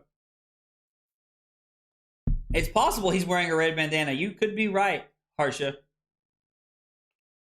1 for 5 Scabs build. He likes Sirens more. Dude, Sirens is cool, dude. Sirens is cool. Okay, so right now we are looking at the Kansas City Calling both days win rate from decks and like what we're talking about here. So looking at this is all the heroes and their win percentages against other specific heroes. If you are not aware of what website I'm using right now, this website is called Fablazing. It is really cool. It is a great website to be able to show data and like all of the different pieces of information here. You can sort this by day 1 or day 2. You can sort it by positive win rate. You can sort it by overall win rate and start at the highest and go down from the bottom. If you want to, and something we're getting ready to do, we're going to take a look at one specific hero. So right now, we are going to take a look at Victor Goldmain and his win percentages, kind of talking about why I'm stepping away from Victor so you guys can understand. Looking at the 3 most represented decks in the room, I believe in Kansas City, it was Gravy Bones, Slippy, then Verdance, I believe, is how I remember it being set up. 18.8%, we'll round up. 19% into Gravy Bones. That's so bad. That is insanely low. Absolutely terrible. 76%, we'll call it 77% into Slippy. So that's a pretty good one. 0. There were 0 matches won. There were 0 matches won playing Verdance into Victor. Now, I will say, let's see, where's Verdance at? Verdance. I don't see Victor on our list here.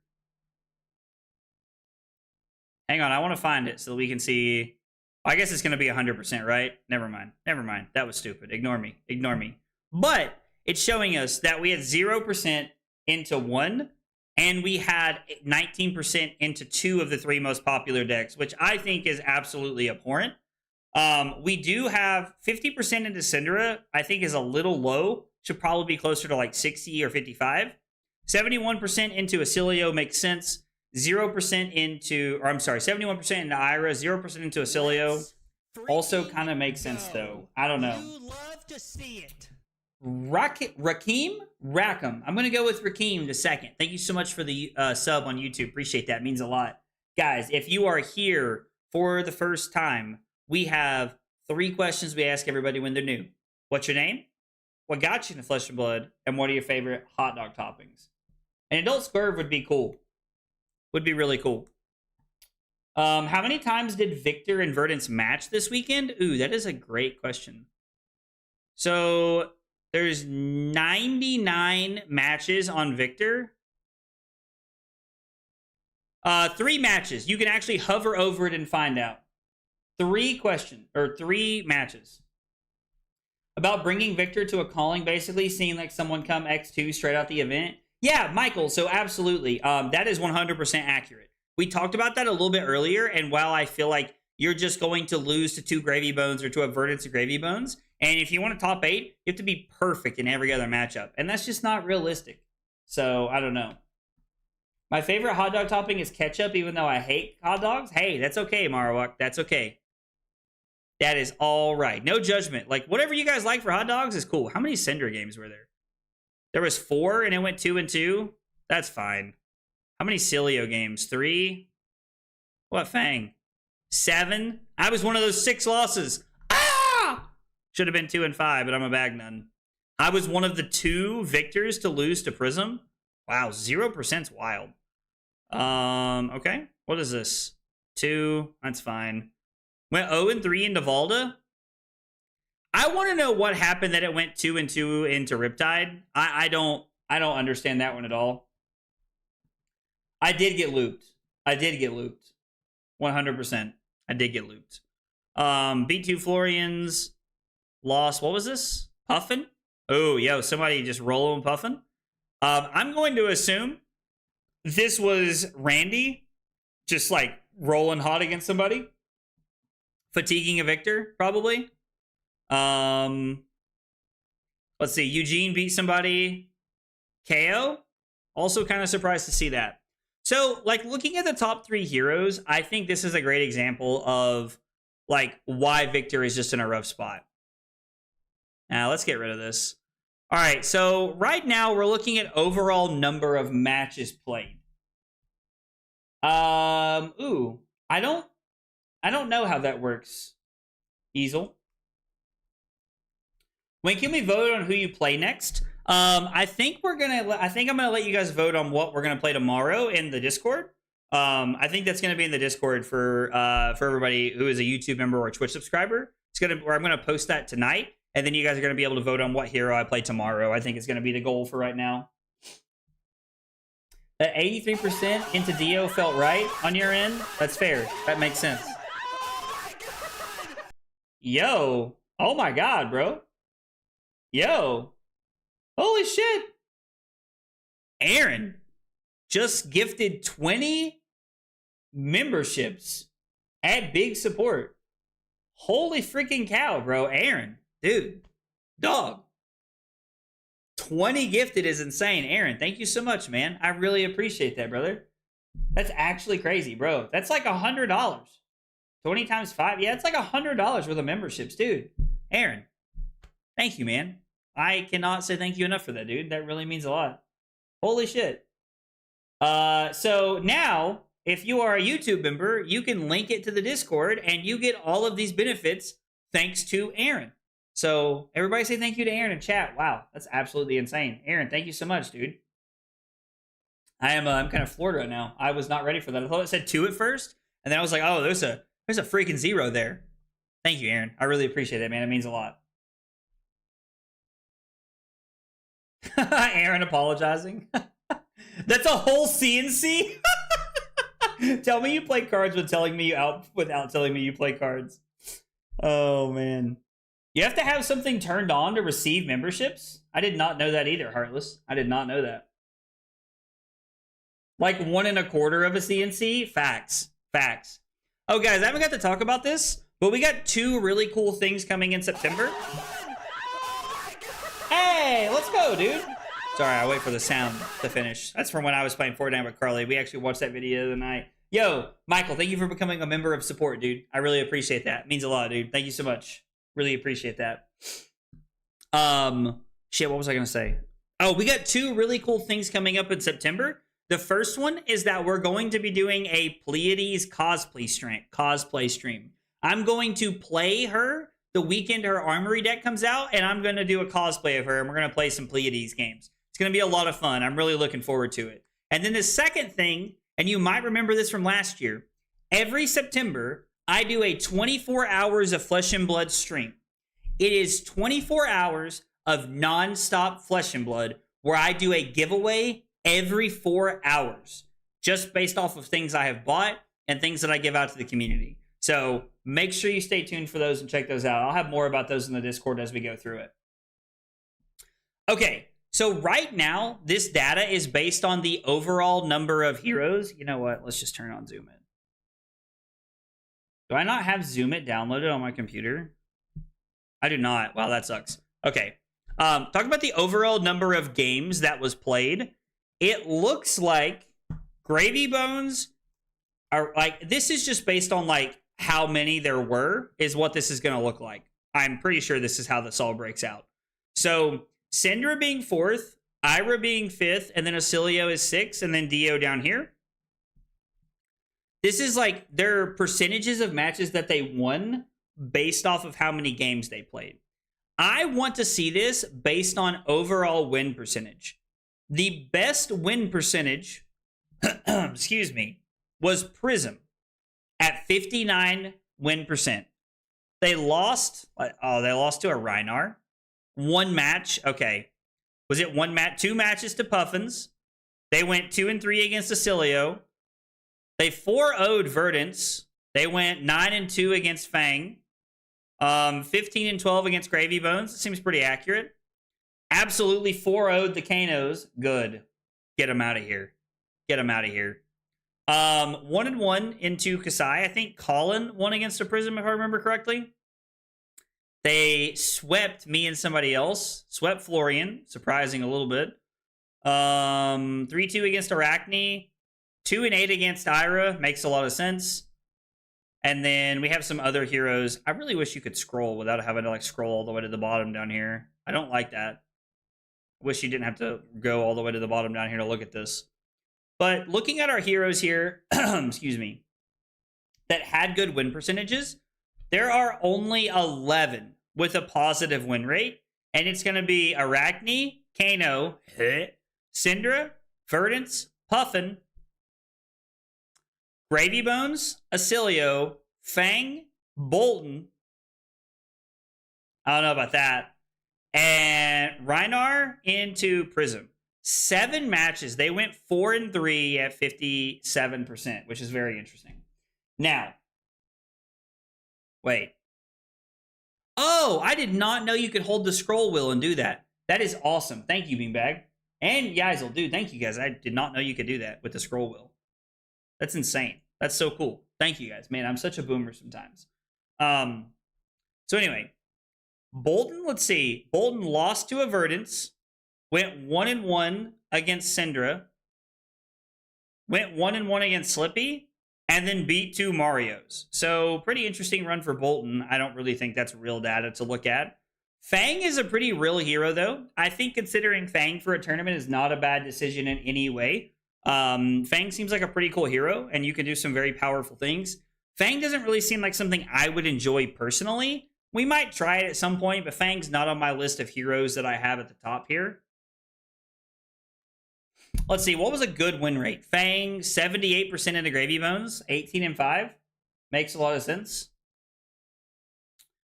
12-4 into Slippy.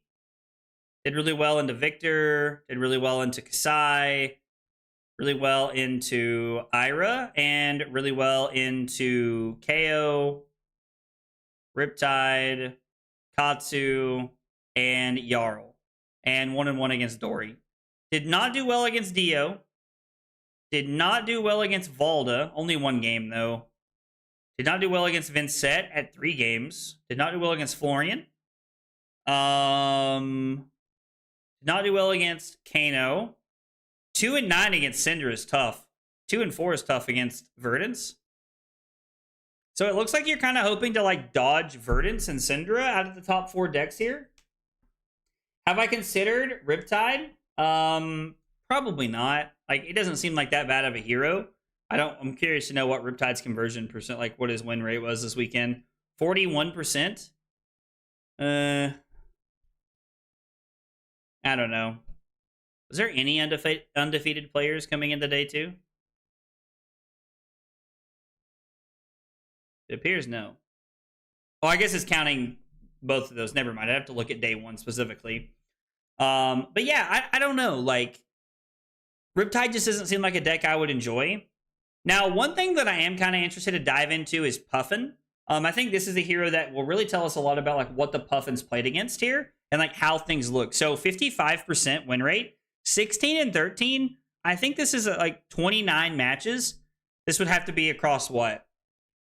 3 Puffins? 7, 14, and 12 is 26. Anyway, 2-0 into Prism. We have 2-0 into Acilio. We have 1-2 into Gravy Bones. I'm curious to learn more about that matchup when I chat with Emma this week. And then 2-3 into Verdance. 3-1 into Syndra. That's pretty good. 2-2 into Arachne. I wonder what that matchup is like. 4 Puffins at the event would also make sense. I think you might theoretically enjoy a closer to true Runeblade Florian, but that's a hard thing to make work.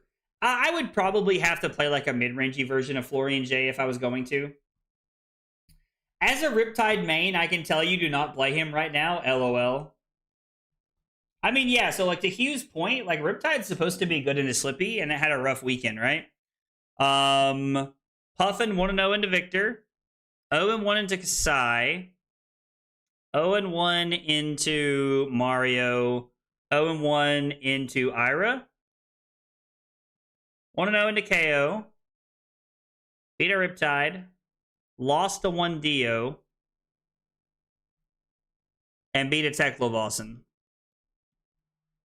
So, like, the one that scared... Like, there's 2 matchups that scare me here a little bit, honestly, if I'm just being entirely honest.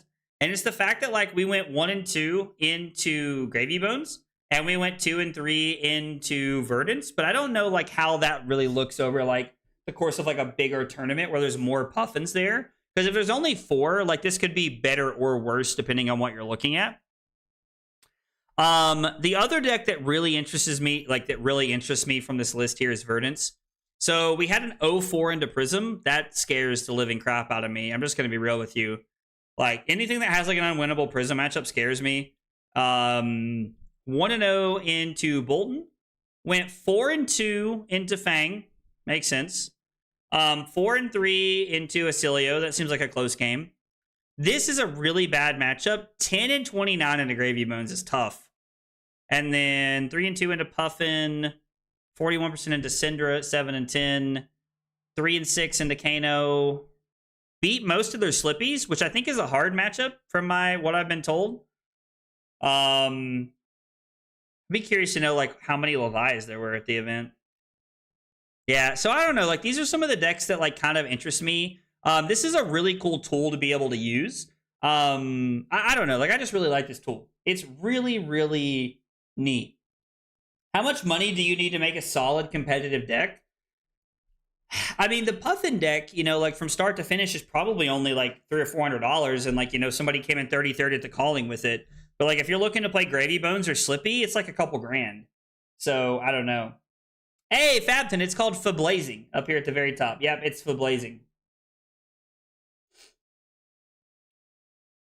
3 Levia and Randy in Kansas City, and Randy. And Randy should be on there. Opponents pay you to put together Puffin? LOL, James, that's funny. Yeah, Super Slam releases, and then we go right into ProQuest season. Kevin, I love Acilio. We're going to talk about some heroes here. I have 5 decks we're going to talk about, and then I have what I currently think are 2 to 3 contenders outside of that we're going to talk about as well, that might make it into the list over the next few weeks of what we're testing as we like lean into Super Slam spoiler season.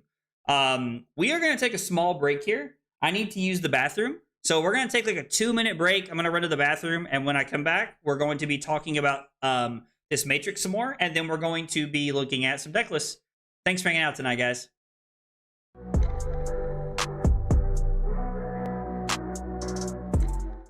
Kyle requested 5 subs of water.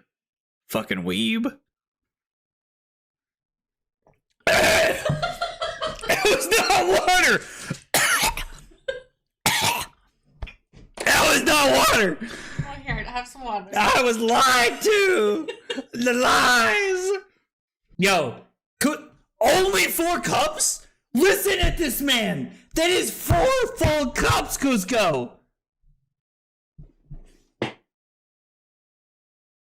This fucking guy, bro. This fucking guy. What? Rookie numbers? Bro, Cusco's out here. Look, this motherfucker's just sitting over there with a pot of sauce going, oh yeah, I'm stirring that shit up, baby. I'm stirring it up. Oh my God, we're going crazy tonight. This is as close as I'm ever going to get to going Super Saiyan right now. So I just need you all to know how,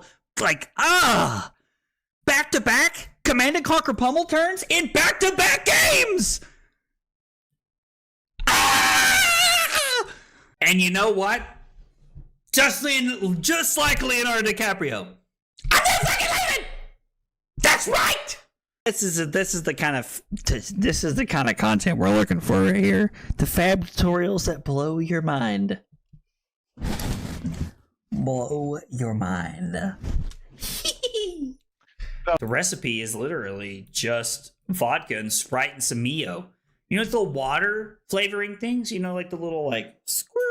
You like squirt the little water in. You squirt the little juice in the water, and then it's like, oh, num num num num num. This is so good.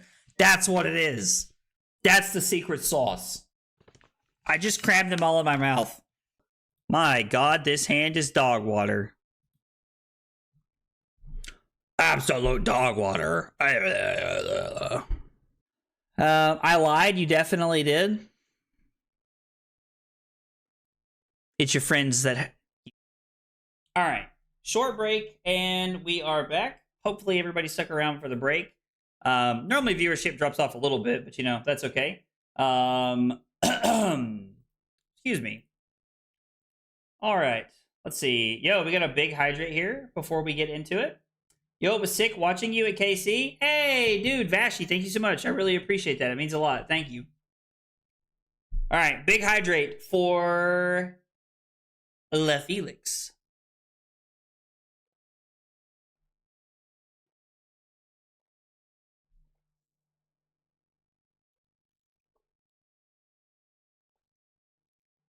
Oh boy. Nom, nom, nom, nom, nom, nom, nom, nom. Jeez. Like half of that ran down my shirt. My God. Didn't know this was going to be a wet t-shirt contest, did y'all? Oh, man.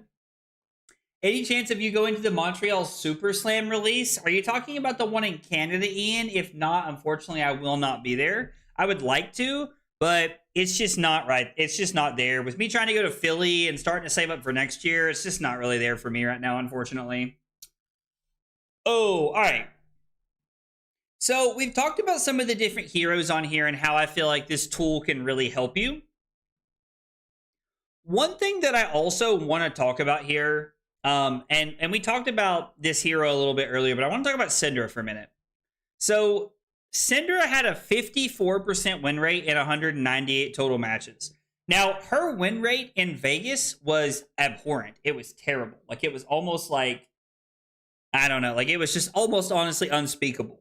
But I feel like now, like, Syndra's like, you know, like, maybe been forgotten about or developed, and like, she's just better in the metagame.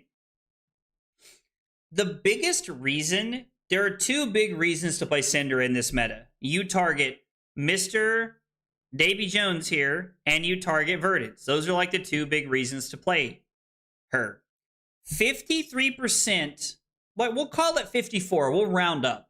15 and 13 and 28 matchups total. What happens if you click Analyze Matchup?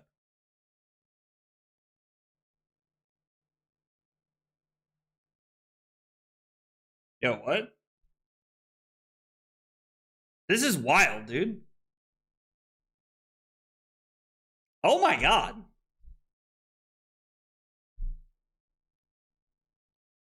There's so much more this website can do than I realized, bro.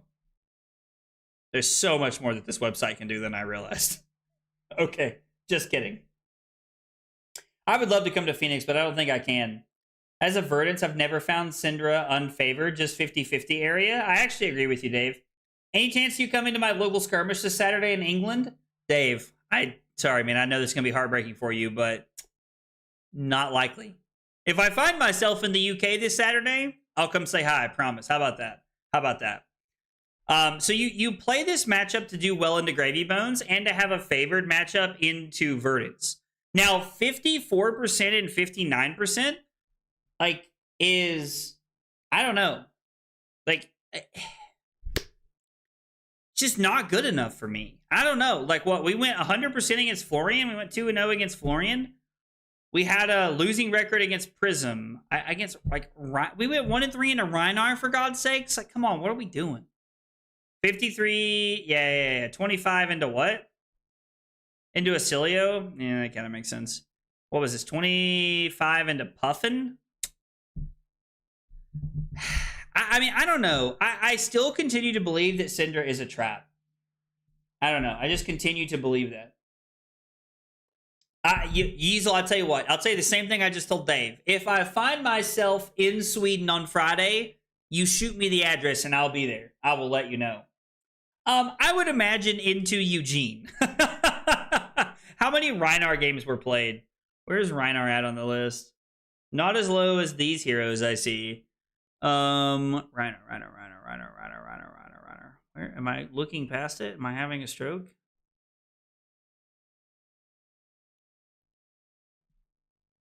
Oh, it's up here. So there was 24 total matches played on Reinar. So it was probably against more than just Eugene. But yeah. Did you go to a skirmish? I have not been to a skirmish yet. I'm hoping to hit one this Sunday, but I'm not sure yet. I don't know exactly. I don't know exactly what I'm doing, but I have not been to a skirmish yet. I don't even know what the skirmish prizes are this season. I don't know.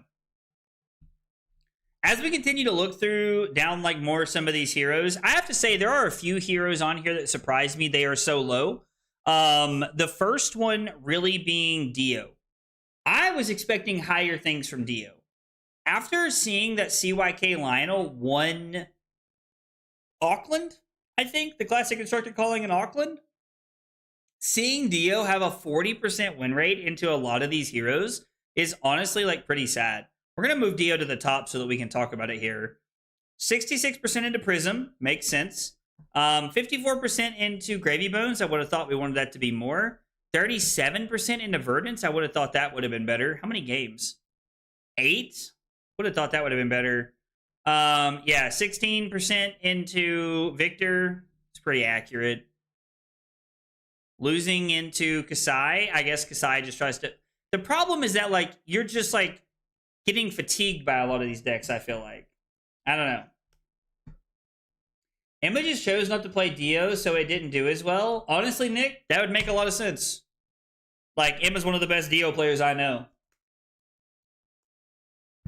So, I don't know. Like, I'm just very skeptical of, like, a lot of decks right now. Dio not doing well is very surprising to me. Somebody pointed out earlier that Jarl had a worse win percentage than Arachne Huntsman. Nice. That's a win for everybody. If you're below Arachne Huntsman, you cannot even remotely put your deck in any category other than D. I just, no. And Dory, squeaking out by 0.1%. I mean, yeah, I don't, like, I'm kind of surprised that, like, I was expecting more from Valda, to be honest. I was expecting more from Valda looking at this. What did Valda do poorly into? Take a look at the list here. Poorly into Prism.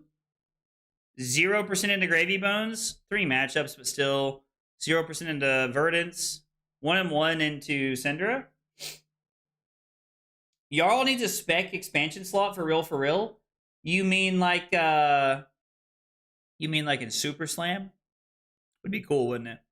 22% into Slippy. Little surprising. I thought it would be slightly favored in this matchup. Bad into Kasai. Bad into Ira. Hey, we did good into Vincent. Hey, we did good into Dio. Hey, we beat 3 victors. And 1-1 against Dory. I don't know. Maybe I want too much from this, like, from the meta right now. The meta is very healthy. Honestly, in my opinion, the biggest problem with this meta is this guy right here. I know that I sound like a broken record talking about this, but Gravy Bones needs to be hit in some capacity. I think there are, like, 2 cards that should be banned and or restricted when we're talking about the... Like, there's upcoming banned and restricted on September 1st, I think, or September 2nd, or whatever it is. It's coming up, right? There is 1 card that I think we should hit from Gravy Bones, and I think it is some color of Tipple. I think you should leave Gravy Bones with 1 color of Tipple, like red or blue, doesn't really matter in my opinion. You leave them with 1 color of Tipple, and then you force them to, like, fight for gold, like the rest of the world. Not in some broken, ridiculous way where you can do it 3 times in a row. So I think that something needs to be hit from Gravy Bones. I don't think hitting Chum does enough, and I don't think hitting Saltwater Swell does enough. Now, I know that... Well, hang on, Brock. Hang on, Tom. We're coming back to my second pick here. Hang on. Have faith for just a minute here. I think Tipple should be hit. And I don't think all of them should be hit. If you hit 9 Tipples, I think we're looking at like a... I don't know. Like, you're probably looking at like a... I don't know. Like, it falls down here. It's pretty bad after that, in my opinion. But I don't think you can just cut Saltwater Swell, or you can just cut Chum. I don't think it does enough. That, like, those cards are problematic in the deck, but you have to cut Tipple, in my opinion. That is the fence that I'm willing to die on. Gravy Bones' like biggest issue is that it is able to go wide and tall and efficient with allies. It does all of the things in this game. You have to kneecap it somewhere, and I think leaving them with one color of golden Tipple, either red or blue, is the way to go. I don't think you leave them with yellow. That's just cruel, in my opinion. The other hero that I want to talk about here that I think something should be banned from is Slippy. I do not believe that something should be banned from Slippy because it is overpowered or broken. I believe that Take Up the Mantle should be banned because you can't play around it. If you are always playing around Take Up the Mantle, you're going to lose the game every single time. There are now effectively 6 copies of Bonds of Agony in the deck. Or more, I guess, if you want to count codex and random other things like that. But I just think that Take Up the Mantle is like the most unfair reaction in the world. I don't know. Like, I just don't think Take Up the Mantle is fair. It is the best attack reaction ever printed, in my opinion. Like, it is a 0 for 3 that transforms into something that rips cards out of your deck. So, those are my 2 calls for bans, is Take Up the Mantle from Slippy, well, I guess from all of the Assassin class, and then I think you need to leave them with one color of Tipple. I don't care what color it is, but leave them with one color of Tipple and Gravy. And then the other card that, like, I'm not 100% sure on, but I heard Aaron and Taylor say this yesterday, so, like, this is why I'm going to talk about it, is Plume. The fact that you can Plume back Burn Bear is kind of ridiculous, to be honest. Like, I think that's just absurd. I don't think that's okay. So, getting rid of Plume makes a lot of sense, but I'm curious to see if they hit something from Verdance or if they just let it ride. I don't know. I think you have to, like, it kind of makes sense to get rid of something like Plume. Being able to get back Burn Bear is kind of ridiculous. Worst experience I've had with Take Up the Mantle was at London. 16 life, say no blocks to Mario, swinging Reaper's Call blue. Flick, Take Up the Mantle, Razor's Edge, double just a nick. Take 21 and 1 from the flick and die. Yeah, so stuff like that's insane, right? And don't get me wrong, like, if you have Shelter from the Storm at the right time and you're not marked, you shit on Take Up the Mantle, but it's just broken. And no, Kevin, we did not talk about Prism's win percentage. I mean, we did, but we didn't, like, I didn't spend a lot of time analyzing it. We just talked about how Prism's stupid and they should just man all illusionists. I'm kidding. I didn't say that either, but still. Banning Plume is collateral damage to Jarl. I agree, but it's probably, which is like probably why it thinks. No. Plume can't get Burn Bear, Pedro, but it can get the new Burn Bear. It can get the new one that they're printing to spoiler.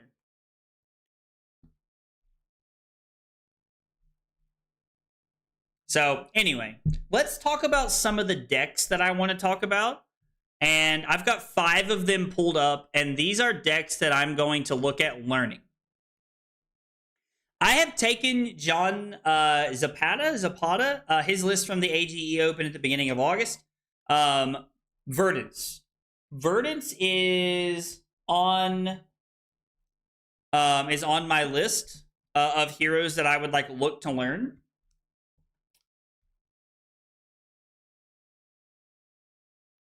Pedro, there are matchups where you play Plume, but you're not comboing.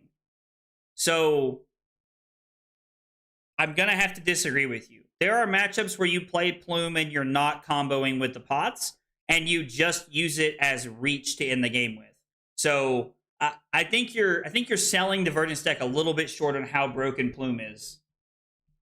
Zapata? Okay, Zapata. Okay, that would make sense.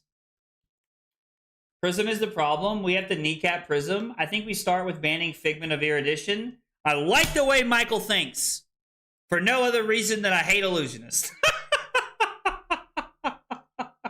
Oh. Yes, Chef. That's so funny. So, I don't know. I think that I could see them hitting Plume to get rid of, like, you just being able to kill someone from 9 or more at all times. So, I don't know. But this is a deck that I'm really looking to, like, learn and kind of, like, lean into. I think this is a really good deck. Now, obviously, like, Burn Bear probably just turns into, like, the new card. We might still play some number of Burn Bear. But this is going to be a deck I'm going to play. I'm going to try it. I'm probably going to have somebody, more than likely Annabelle, come on stream and teach me how to play Verdance one night if she's up to it. If she's not, we'll probably try to find somebody that's more in, like, my time zone. And teach me how to play the deck and, like, you know, really learn a lot about the deck, the intricacies, the in and the out.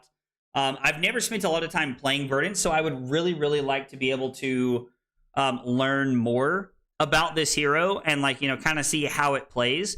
Because I think one thing people miss a little bit when it comes to, like, playing heroes is that playing heroes is harder than learning how to play against them. Learning how to play against them is, like, still a struggle at times. But playing the hero and knowing how to play against it are not the same thing all the time. So I think that this is like Verdance is a very good deck to learn to play. I love that you can play Aethertide or Waning Moon depending on the matchup. I've seen lists that are just playing Waning Moon. I do like that you also have, like, access to multiple pieces of AB. You get, like, Bark Skin of the Millennium Tree to be able to block with. Like, Felling of the Crown is a very, very powerful card. It's just absolutely insane. Ring of Roses, also kind of, like, nutty. I love this card a lot. I love Ring of Roses. We unban Tomes and Art of War. Yo. You might be cooking, Randy. You might be cooking. You might be cooking the kitchen down, but you might be cooking there, bro. Chain was not fair. Briar, once functional, now hit LL is not fair. I mean, Rune Blades are perfectly fair most of the time. Nah, I'm with Electrum on this one. Rune Blade is, like, just naturally not a fair class. And if you ever wondered about that, Spellbound Creepers is the only argument I need. But I think Verdance is a good deck, and I'm kind of, like, intrigued to learn more about her and her playstyle and, like, how she leans into the mid-rangey plan. Dave has told me a couple of times that I would probably really enjoy playing Verdance just off the back of the fact that, like, it plays like a mid-range deck. There's a lot of blocking. There's a lot of grinding. You're looking for good value-oriented plays like Command and Conquer or Cadaverous Tilling or Felling of the Crown, Plow Under. So there's a lot of really cool things that you can do here. Plus the fact that you're on, like, Sinks, Shelters, and you're on Red Rubon Carapace is really nice. I don't know. Like, that just speaks to me a lot. And then also, like, Everbloom in Life gives you this really cool, like, late game play that you have where you can lean into Everbloom in Life and, like, just, like, continue to, like, recycle cards back into the deck. You can recycle potions back into the deck for, like, combo pieces. You can cycle back into the deck other Everbloom in Lives, which is really, really cool. I've seen people put E-Strikes back in the deck. So there's a lot of fun things that you can do, and I think it's really cool. So I like this hero a lot, and it's going to be one of the few that I'm looking to play. Taking a look next at our list here, I know that we had, like, our meme talking point and everything about, you know, me and the Betsy and everything, like, a couple weeks ago, but Ira is on the list. I think Ira is a very good hero. Aaron, who actually gifted 20 subs earlier, finished 9-3 at the calling, and I think in the top 32. So Aaron had a very good run playing Ira. I think Ira is a very consistent deck. There's probably some things that we can change looking at this. I'm curious to know. I think I would do better on a version that is on like Flick Flack as well, and on some like more blue combo-y cards. So that's something. That's something that I would like to be able to like kind of change around and mix up a little bit. But I think Ira does a really really good job with pulling things together in like both sides of the meta. You have like a not unlosable Verdance matchup. You have a favored Gravy matchup. You can play well into other aggro decks if you're willing to just like race and get aggressive with cards like Dual Threat. A card like Fiddler's Green fits really well into this deck. Sirens of Safe Harbor is just a 2-card, just a 2-card 7 at all times with the life game, which is really, really broken. I agree. What a good guy. I completely agree. Are you going to do film study on stream of the streamed Verdance games? We had a really good one this weekend in a Gravy Bones. So I hadn't considered that, King, but I don't hate that idea. Like we could definitely have like study night one night, like maybe next week or something like that, where we like break, like people send me in like games to review, and we could sit and watch the games and talk about play lines that they take and where they could have been better. So I like it a lot better. Sirens of Safe Harbor by itself is just a 2-card 7 because you pitch a blue. But inside of Ira, it is a 2-card 9. Yes, Fish, 110%. I was just speculating on the value of this card 110% by itself. And then you also have like this really good defensive package. Being able to play snags in your blue list automatically, like, even if you're on like 2, like 1 or 2, works out very, very well. And I think it gives you some like very good like longevity over the course of the game into assassin matchups. So Ira's also on the list of decks that I'm considering playing. Next up is Dio. And I know that we just spent time talking about how Dio did not have a good conversion rate. There was one copy of Dio in day 2, or one person in day 2 playing Dio, and they made top 8, which is really cool. I have heard some conflicting opinions about what Dio should look like. Oh, YouTube chat disconnected? Is YouTube still live? We still live on YouTube? It looks like I am. I think the chat just disconnected a little bit.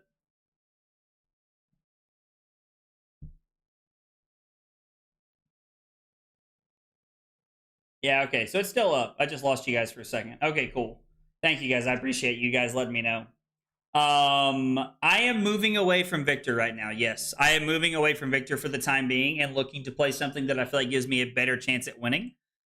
But I've heard a lot of Dios back and forth on whether they think this is good or not. Now, both the Dios that I played into this weekend, or maybe it was one.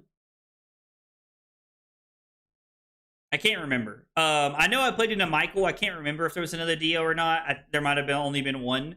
But Michael was on Cogworks Tinker Rings, and I've heard some conflicting opinions. Some people think this is really bad. Some people think it's good. I don't know what the correct answer is.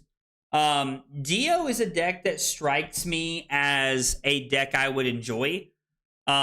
Just because of like, I really enjoyed playing Dio in Limited. I really like the idea of playing items off the top of the deck. I really like the idea of just like, playing an aggro deck again. Plus Dash IE was like the first hero I really played. But I don't know, like I've heard some very conflicting opinions about Cogworks Tinker Rings in Dio specifically. So I don't know. I am glad to see that Connor was also on Goliath Gauntlet when you just need to go absolutely ham and push damage, I assume. I don't know where you would play Goliath Gauntlet versus Cogworks Tinker Rings. And the one of Adaptive Plating is awesome. I love this card. This card is just so good in my opinion. I love Adaptive Plating. It's such a good equipment piece. Taking a look at the deck, the one of Convection Amplifier I feel like is a necessity in most metas because you have to try and close the game out. You have to try and force your opponent into making bad decisions and being able to use Convection Amplifier to dominate things at the end of the game can be very, very powerful. So I think this is a really good card to have in the deck. It almost feels like a card you have to play. I have heard from different people about this card, Heist here. Some people say this card's an all-star. Some people say it's dog water. I don't know what to think about it. I'm very back and forth about it. The card is cool, and I like the concept of what it's doing. But I've heard a few people say that they think this card's a trap, and playing it's just wrong. Heist is pretty cool, though. It has a really cool effect. I don't know. Why is Marlin not on your list of heroes? Because I didn't want to play Ranger Guardian. Just lets you push more damage. That makes sense.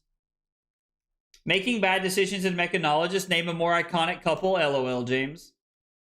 There's a sort of cycle between Heist, Twin Drive, and Throttle. Okay. So anyway, looking at the Heist, like, as a card in the deck, I'm very intrigued to see, there are two cards that I'm kind of interested in. One, there's no Twin Drive in here, meaning that it is harder to play Maximum Velocity. And then also, there's a one of TikTok Clock in here. I bought foil TikTok Clocks when Bright Lights dropped because I was convinced this card was going to be insane. But I don't, maybe if there's a lot of like Dio or something like that. Destroy this and up to 2 other items in the arena. Like, what else do you play this against? Like, I don't know what else you would play this against. It's good for the mirror. It could be good against Gravy to get gold, I guess.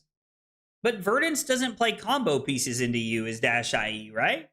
Like, I don't know why they would be on that.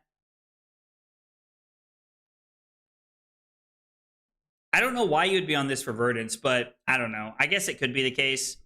One card that was not in lists originally, like Dio lists like a long time ago, but is now, is Outpace. I love this card. This card was probably one of the, like, in my opinion, the best commons. Not being able to be defended by equipment is a super powerful effect, and I like Outpace a lot. I really like this card.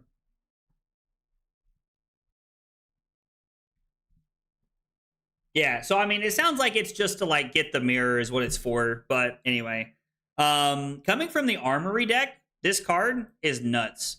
Cerebellum Processor is ridiculous.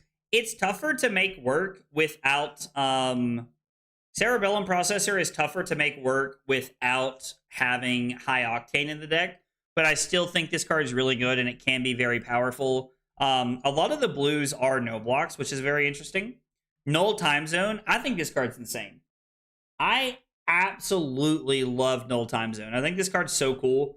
I did have Michael put it against me. He played 2 in 1 turn. He named Spinal Crush on 1, and he named the Golden Sun on the other, which was really intriguing. Oh, excuse me.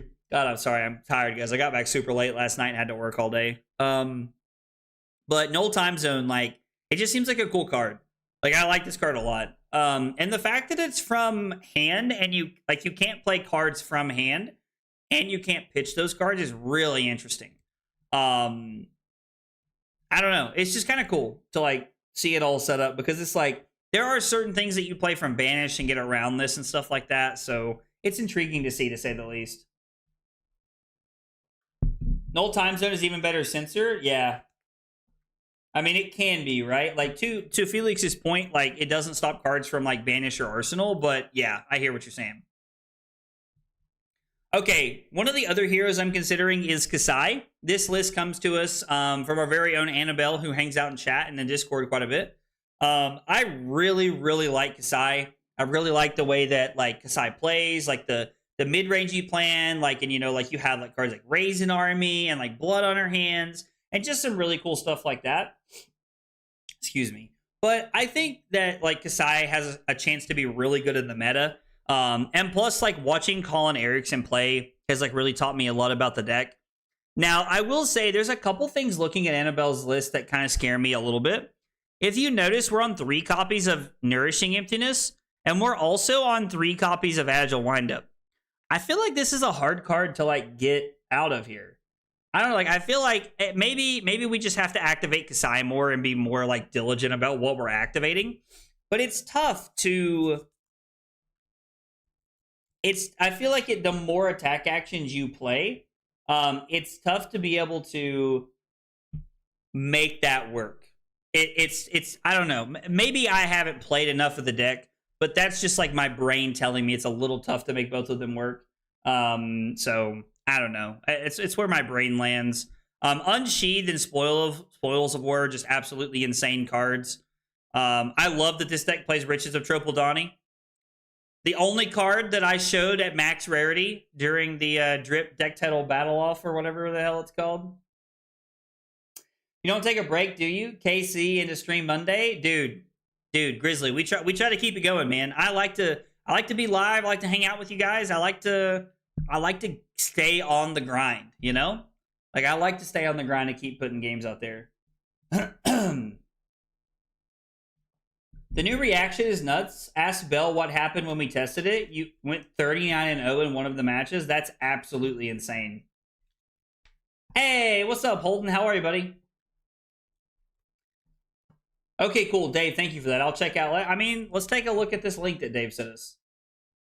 Uh-oh, why does it not open? Okay, prepare to be blinded, everybody. Ah, my eyes, it's white. Ah. That's how you guys act. You're encroaching on my gimmick? Dude, shut up, Holden. All right. 8 copies of Draw Swords is aggressive. Aggressive. A flashbang. I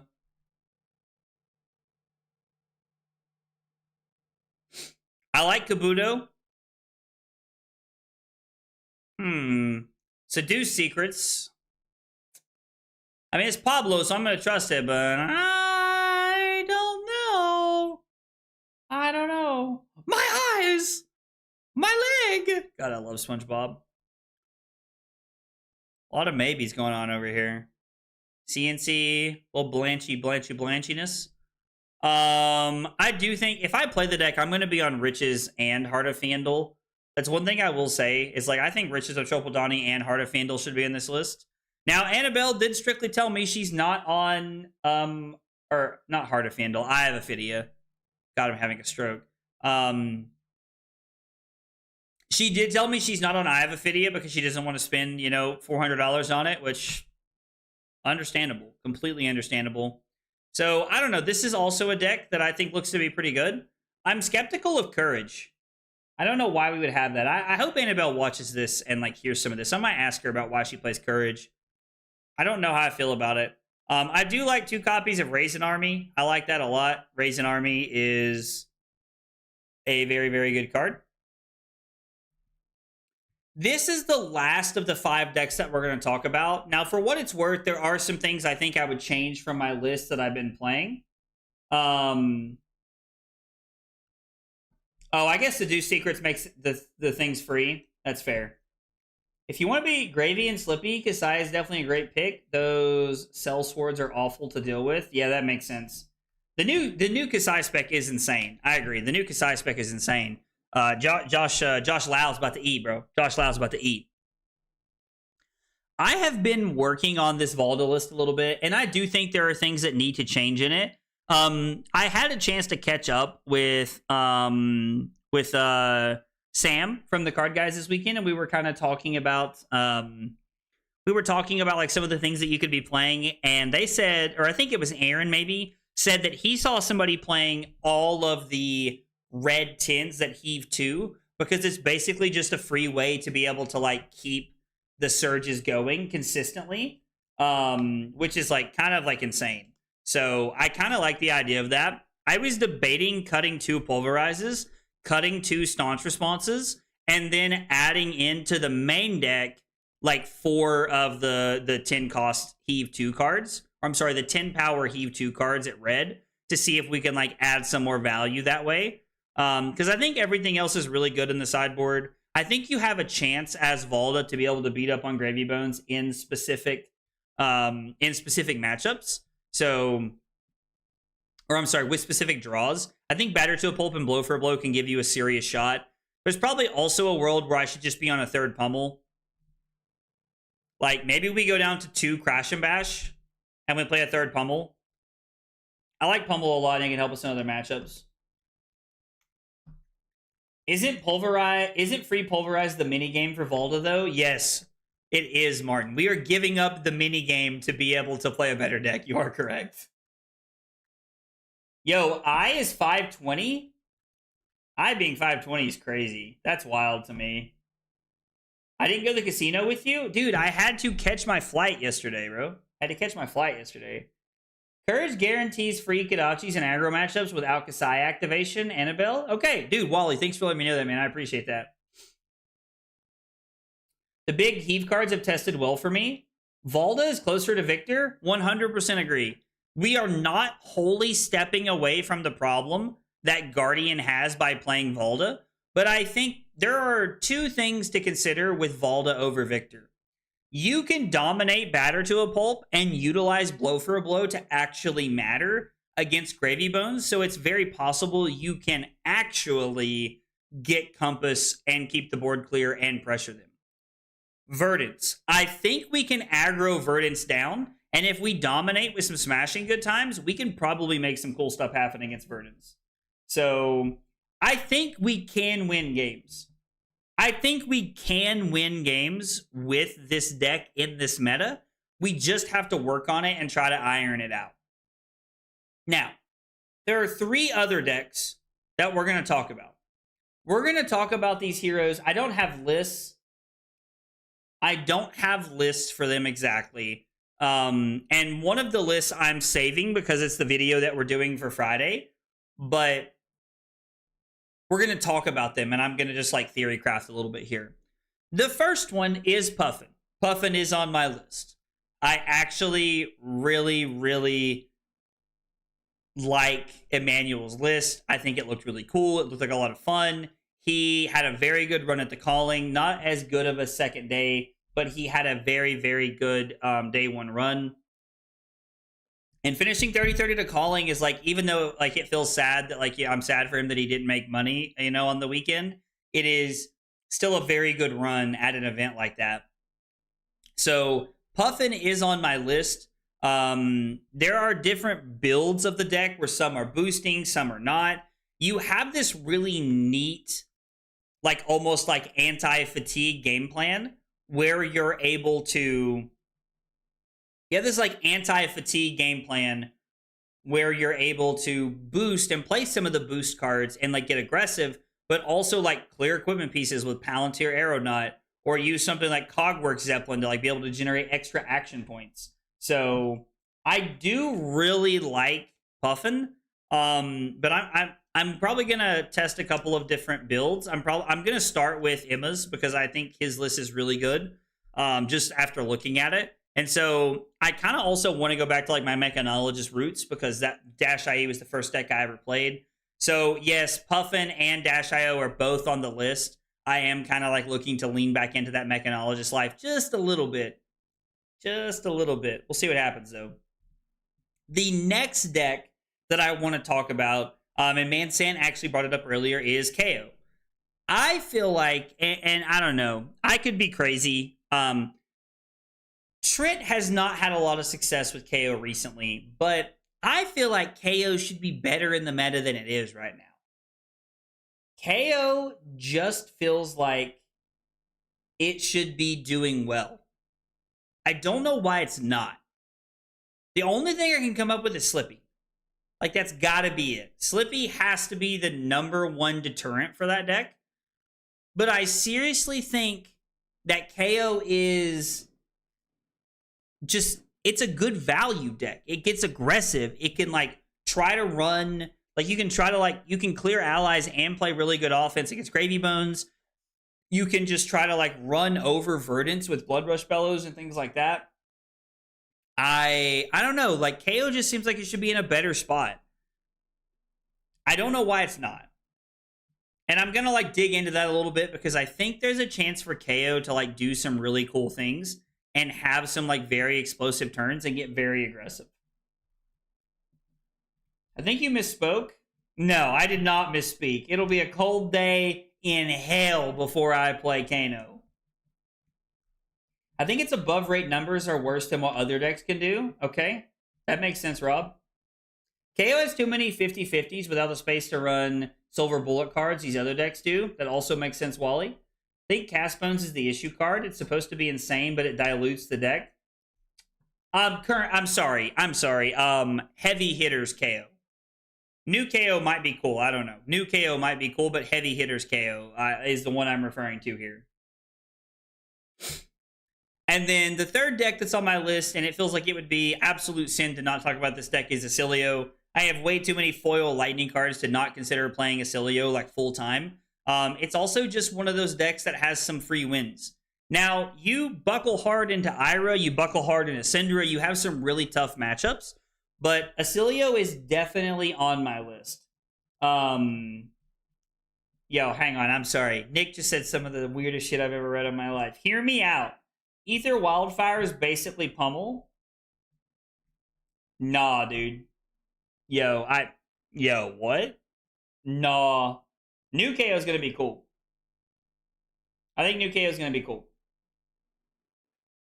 So, I like Acilio a lot. The intricacies of the play patterns are very interesting to me in like my brain and how like I work through them. I like that. I enjoy them quite a bit, but I don't know. I'm still missing a few cards. I need to buy a few cards from Himmel to finish the deck. I think I'm only missing about like 50 to 60 bucks worth of cards, to be honest. But I would need to buy some of the cards to finish the deck out. Acilio seems very powerful and really cool. But here is the problem with Acilio. The fact that you have like bad ninja matchup scares me because Syndra and Ira are both relevant decks right now. You have a not great Dio matchup as I understand it as well. And like it just kind of buckles to like the super aggro decks, which scares me a lot. That's something that I'm a little too worried about. But you have a lot of really good matchups too, in like Guardian, and I think it's a good Gravy Bones matchup. I don't know for sure on that or not. I could be wrong, but I don't know. Like I think there's good matchups in the meta. But I'm just not sure. Like, a lot of people are packing AB right now because of Verdance, and I think you kind of get hurt because of that. And you need your combo hands to come together in, like, very specific ways. So, Acilio's on my list. So, like, the three other heroes, just to confirm what we were talking about, is Puffin, KO Armed and Dangerous, and Acilio. Those are the three other heroes that I'm going to be, like, kind of exploring and looking into. I am going to... So tomorrow, what I'm going to do over the next, like, 2 weeks, just so you guys are aware... hang on. Let me... my brain's kind of, like, all over the place right now. Let me back up just a little bit here so we can get everybody on the same page here for just a second. The opposite spread of Victor, but no auto losses, is exactly what I like about it, Sam. I mean, I don't like the opposite spread of Victor, but I do like the no auto losses, so... KO does have terrible stats, yes, but it feels like it should be better to me, and that's why I'm going to look into it. After the stream tonight, I'm going to post in the Discord. If you are a YouTube member or a Twitch subscriber, please listen if you are, you have access to vote on what I play on a weekly basis. Right now, that is more than most, because there's not a big event coming up for ProQuest for a few weeks. James Senor, thank you so much for the sub on YouTube. Appreciate that a whole bunch. Excuse me. You guys are going to have a chance to vote on what I'm playing at least once a week, maybe more. Depending on like what things look like over the next 3 or 4 weeks, as we're like leaning into spoiler season, I'm going to be putting those out there for everybody to be voted on more regularly because you haven't had that chance over the last like really like 2 to 3 months because I've been testing for big events. So I've been doing it a little bit, but we're going to lean more into that. I'm going to throw up a poll tonight after the stream, and you guys are going to vote on what we're going to play tomorrow. Thursday, Josh is going to be on. Josh and I are going to play Jarl together. Josh is getting ready for a skirmish, and he would like to have some Guardian practice. So we're going to walk through Jarl. It's been a long time since I played Jarl. It'll be fun to play the hero a little bit and get back into it.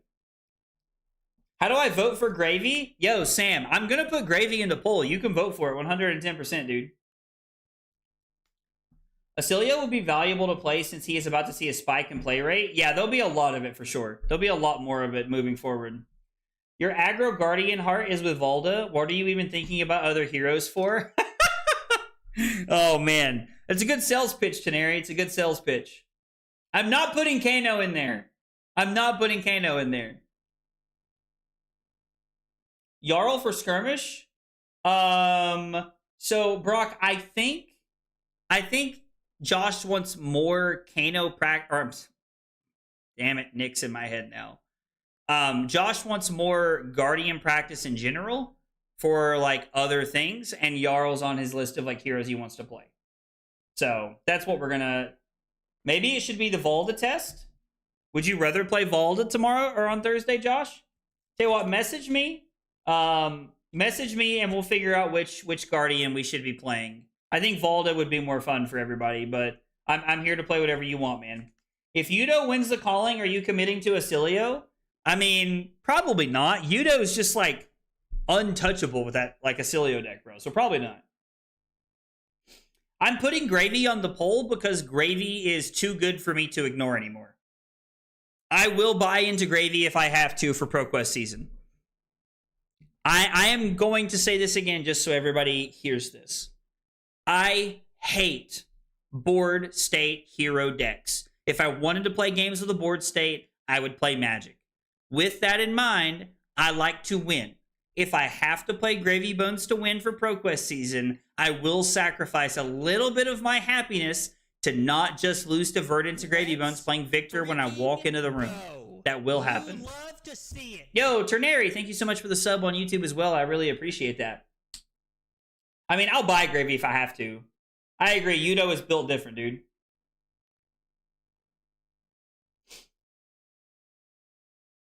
Kano is all 3 blocks, basically. Dude, Nick, I appreciate how committed you are to convincing me to play Kano, but I'm telling you, you have a less than 0% chance. Less than 0, bro. I walked into Serious Blaze. Kevin, what's up, dude? I was just talking about ProQuest season and like potentially playing Gravy. Yo, Chewy, reference to the beginning of the stream. Yes, Jesse was a massive hero for getting us.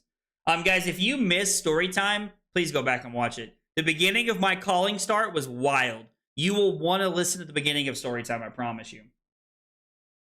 Would I be interested in an adult Blaze? Yes. I love Blaze as a wizard. I think Blaze is like a great example of what wizards should look like. I would love to see more of that. Win on Gravy, then play something for fun the rest of the ProQuest.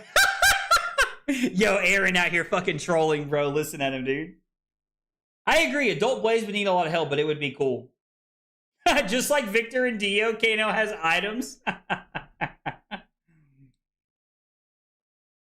Do you think Gravy is warranting any hits or not? Yeah, I think they need to get rid of all, like they need to restrict Tipple and leave him with one color. Don't care which it is, just leave him with one. Gravy Miros sound miserable. I do agree with that. Why aren't you looking into Slippy? I played Slippy games this weekend. Somebody gave me their Slippy deck. I played multiple games. I had Taylor there helping me, and the deck was just like, I don't know. I just felt like I'd be chasing parked cars. I just didn't enjoy the deck, which is funny because like after talking to a lot of people, they tell them that it gives like very similar Aurora vibes, which I kind of agree with. But I don't know. I didn't enjoy the deck. There might be a world where we play Slippy and I love the deck. So just so you guys are aware, I have asked Sam Young from the Card Guys to be on to teach me how to play Gravy Bones one night. Hopefully we can work out when he's able to do that one night here over the next, like, you know, maybe tomorrow if y'all pick Gravy. I don't know. Maybe Sam can hook us up tomorrow or maybe next week. I have also asked Taylor Crawford from the Guard Guys to come on to teach us how to play Slippy because these are very, very knowledgeable players who really lean into their deck, and I think it would be a lot of fun. And I'm probably going to ask Aaron to come on. He doesn't know this yet. I haven't got to talk to him about it yet, but I'm probably going to ask Aaron to come on and show us how to play Ira a little bit with his list. So, Victor and Kano have 4 intellect, and I've never seen them in the same room at the same time before. Yo, Sam is going to the dark side here. Sam, name drop? Let's go. Dude, yeah, exactly. Taylor who? Dude, Taylor Who is right. Taylor Who. Next time you guys see Taylor, and I'm begging you, with no context, just walk up to him and go, "Who are you?" Please. Please, I'm begging you. Didn't you just do a podcast where Taylor said he's not a great coach? Yes, Ian, that did happen, and Taylor did say that. But I believe in Taylor's ability to put it aside and help get me to the finish line, bro.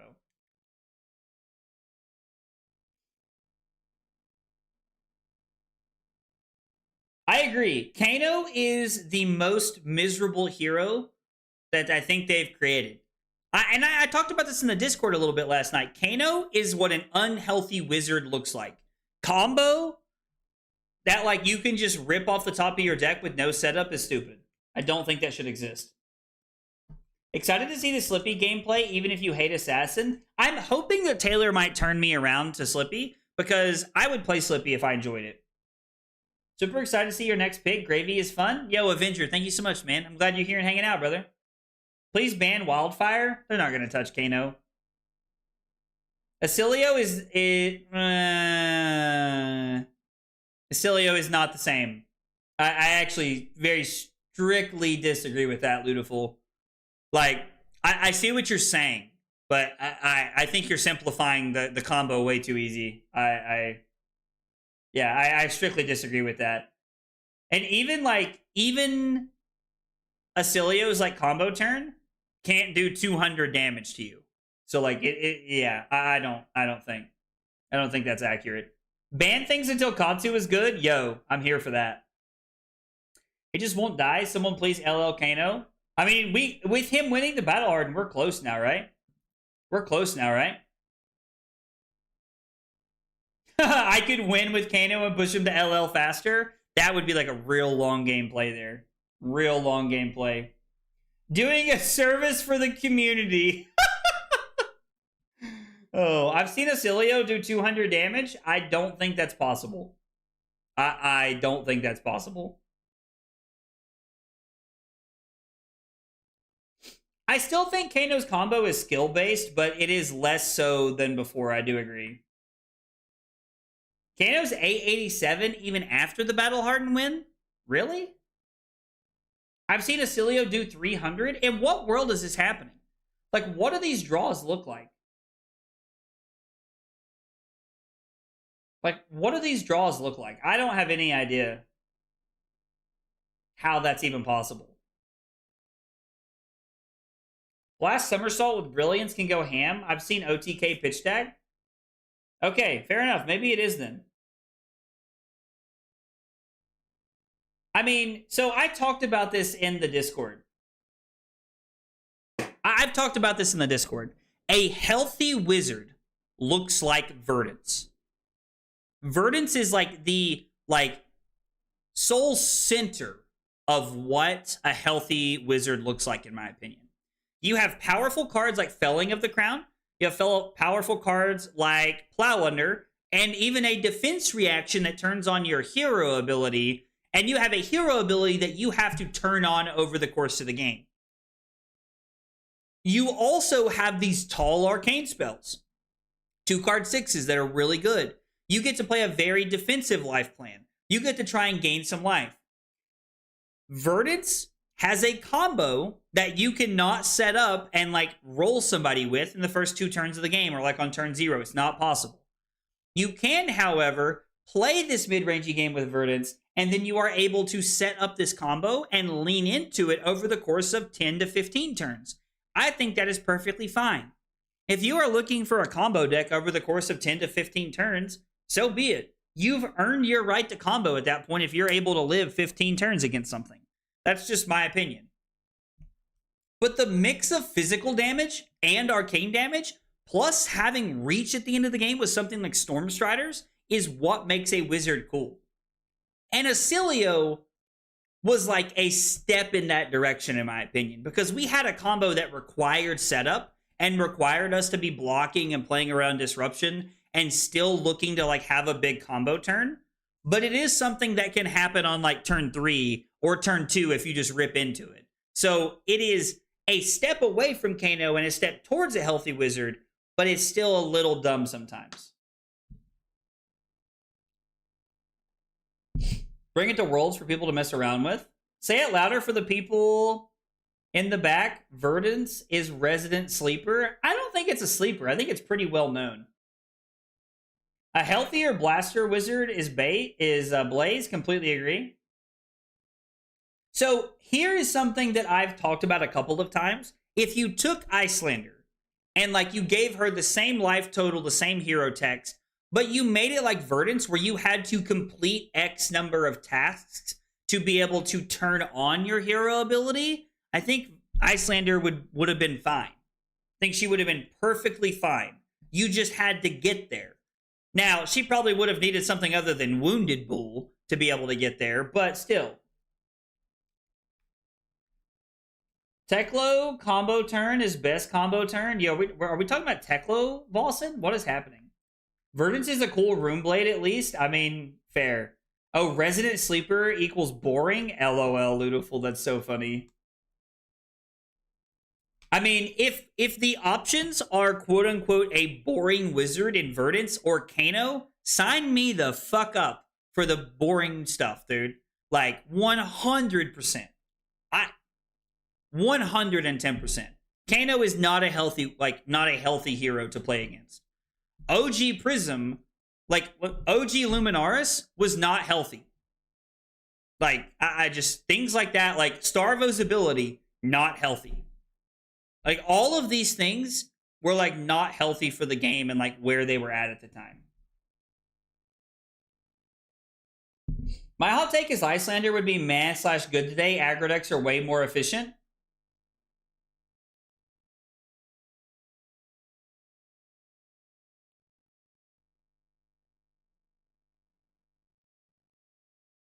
I don't know how I feel about that one. I definitely don't think she would dominate like she did back then, but like, meh? I mean, I think she would be solid, but I don't think she would dominate. So I don't know. Chain did nothing wrong. Hey, mods, get this man. I'm kidding. I'm completely kidding. But yeah, Chain was broken. Chain was broken as shit. My favorite thing for Kano is calling the other player's turn our turn. Now, Kevin, I will say that is fun. That is something that is just fun to do. Ever notice how most of the LL board had a way to generate action points printed on the hero card?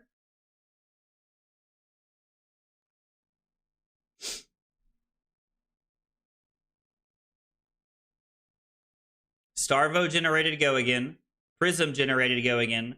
Lexi generated to go again. Briar generated to go again. Aurora generated to go again. Chain generated to go again. Oh my god. How have I never thought about that? Oh shit. Who just said that? My god. Like, the FBI is coming to Felix's house right now. Or I'm an idiot because I've never thought about that. That's wild.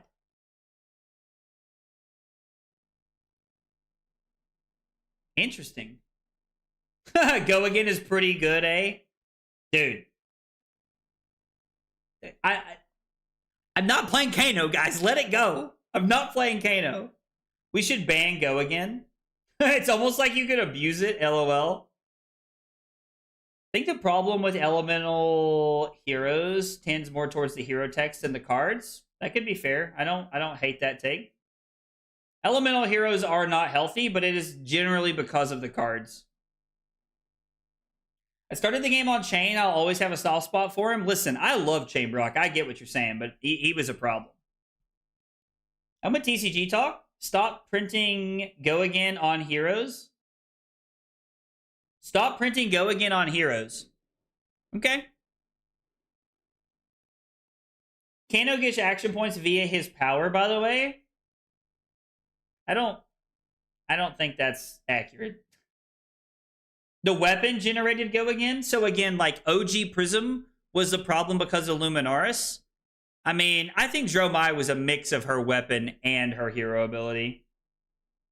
Hey, Slippy is another good example. Dominating in this meta right now. You guys have really opened my eyes to some shit tonight. Man, just sitting here yapping with you guys, like, not playing games and just yapping with you guys has been a lot of fun. I've enjoyed just chatting about, like, the meta and the state of being things. If you guys are, like, watching now or, like, if you watch this later, like, let me know if this is something you guys have enjoyed. because just sitting and giving my thoughts is not something I do very often when it comes to like live streams. I'm normally way more focused on like trying to play games and like showing us how to like level up our game. But I don't know, like, let me know what you guys think. If you'd enjoyed like this sitting and just us like BSing and talking about like the meta and heroes I like and things like that, let me know. We can do kind of stuff more often if you guys want. Do signature weapons count as hero text if only they can use them? Yeah, sure. No wonder Nathan Crawford just does tier lists. Oh, somebody clip that and send it to him, dude. I love Nathan too much for him not to see this. Oh, it was kind of nice to sit and talk. Are you looking for a hero that is more meta relevant? Yeah, so anybody who missed it earlier, I am stepping away from Victor for the time being. Since Aurora, I've kind of waffled on what I should be playing, and I'm going to spend the next couple of weeks playing a variety of different things and having people who are really good at specific heroes on to teach us more about them. And I don't know. I feel kind of bad because like I don't want to like steal the concept from like the 0 to 60 series that like the Card Guys is doing. So I don't want it to seem like I'm just like stealing their stuff. But I like the idea of having people come on, walk me through games, and tell me about things, and us play the games together so that we can figure out what we're doing.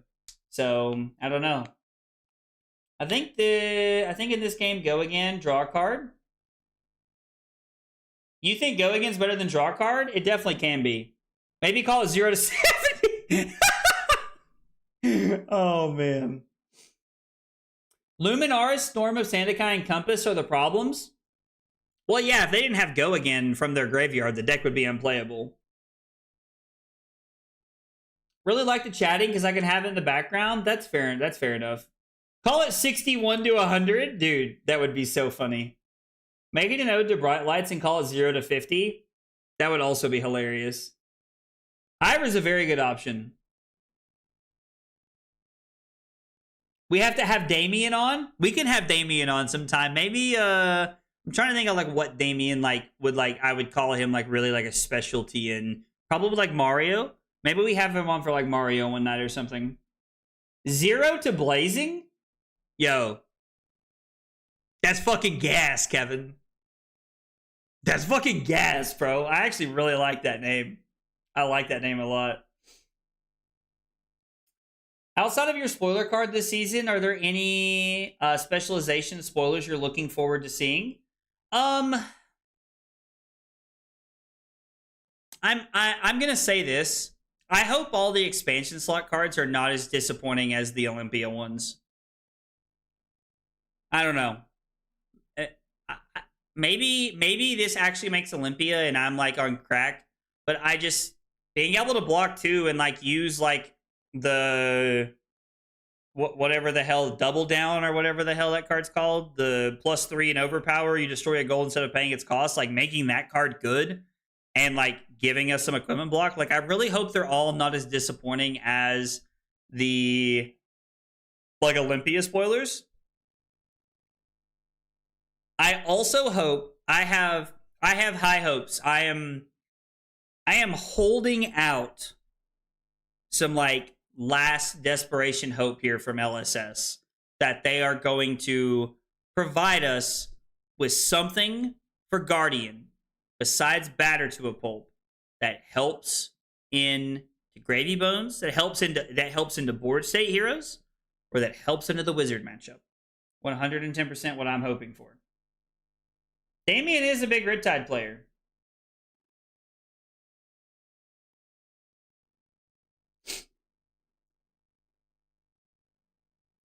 You wouldn't be saying that if they were Victor specs? I've told you guys nothing about my spoiler card other than the fact that it is thematic to the stream. So my one hint I've given you all. You should have Damien on for Victor. We are not Clash-a-Paloozing. Super Slam is Shiana Armory deck. Honestly, dude, you could do that in Slam Goldmain Estate. You could play all the, as Shiana and Blitz, you can play all the Bolton armor pieces. Aura Mages, and then you can just freaking windmill slam a Goldmain estate. It's insane. Guardian needs ally hate really bad. Agree.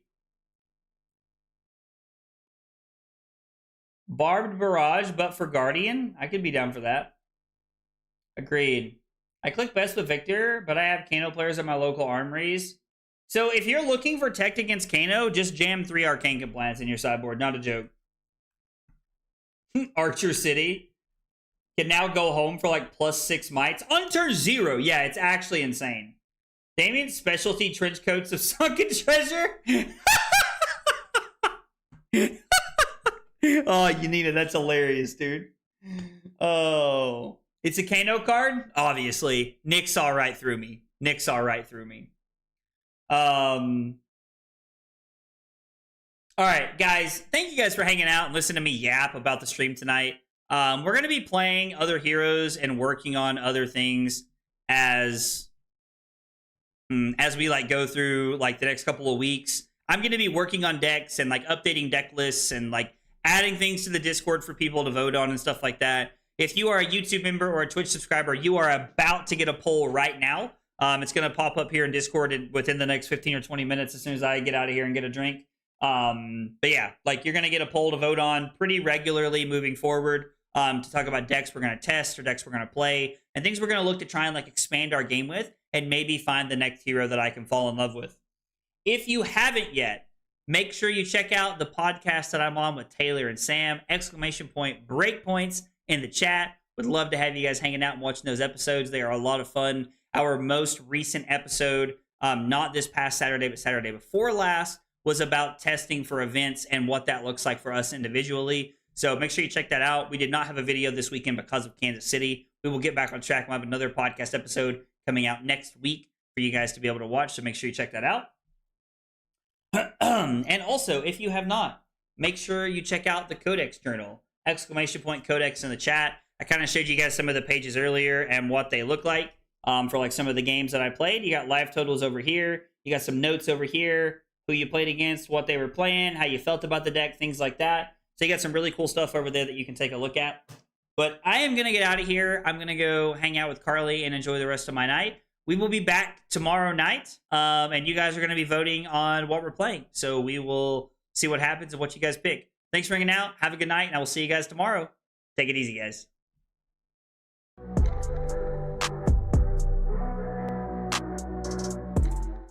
Kyle requested 5 subs of water. Fucking weeb. It was not water.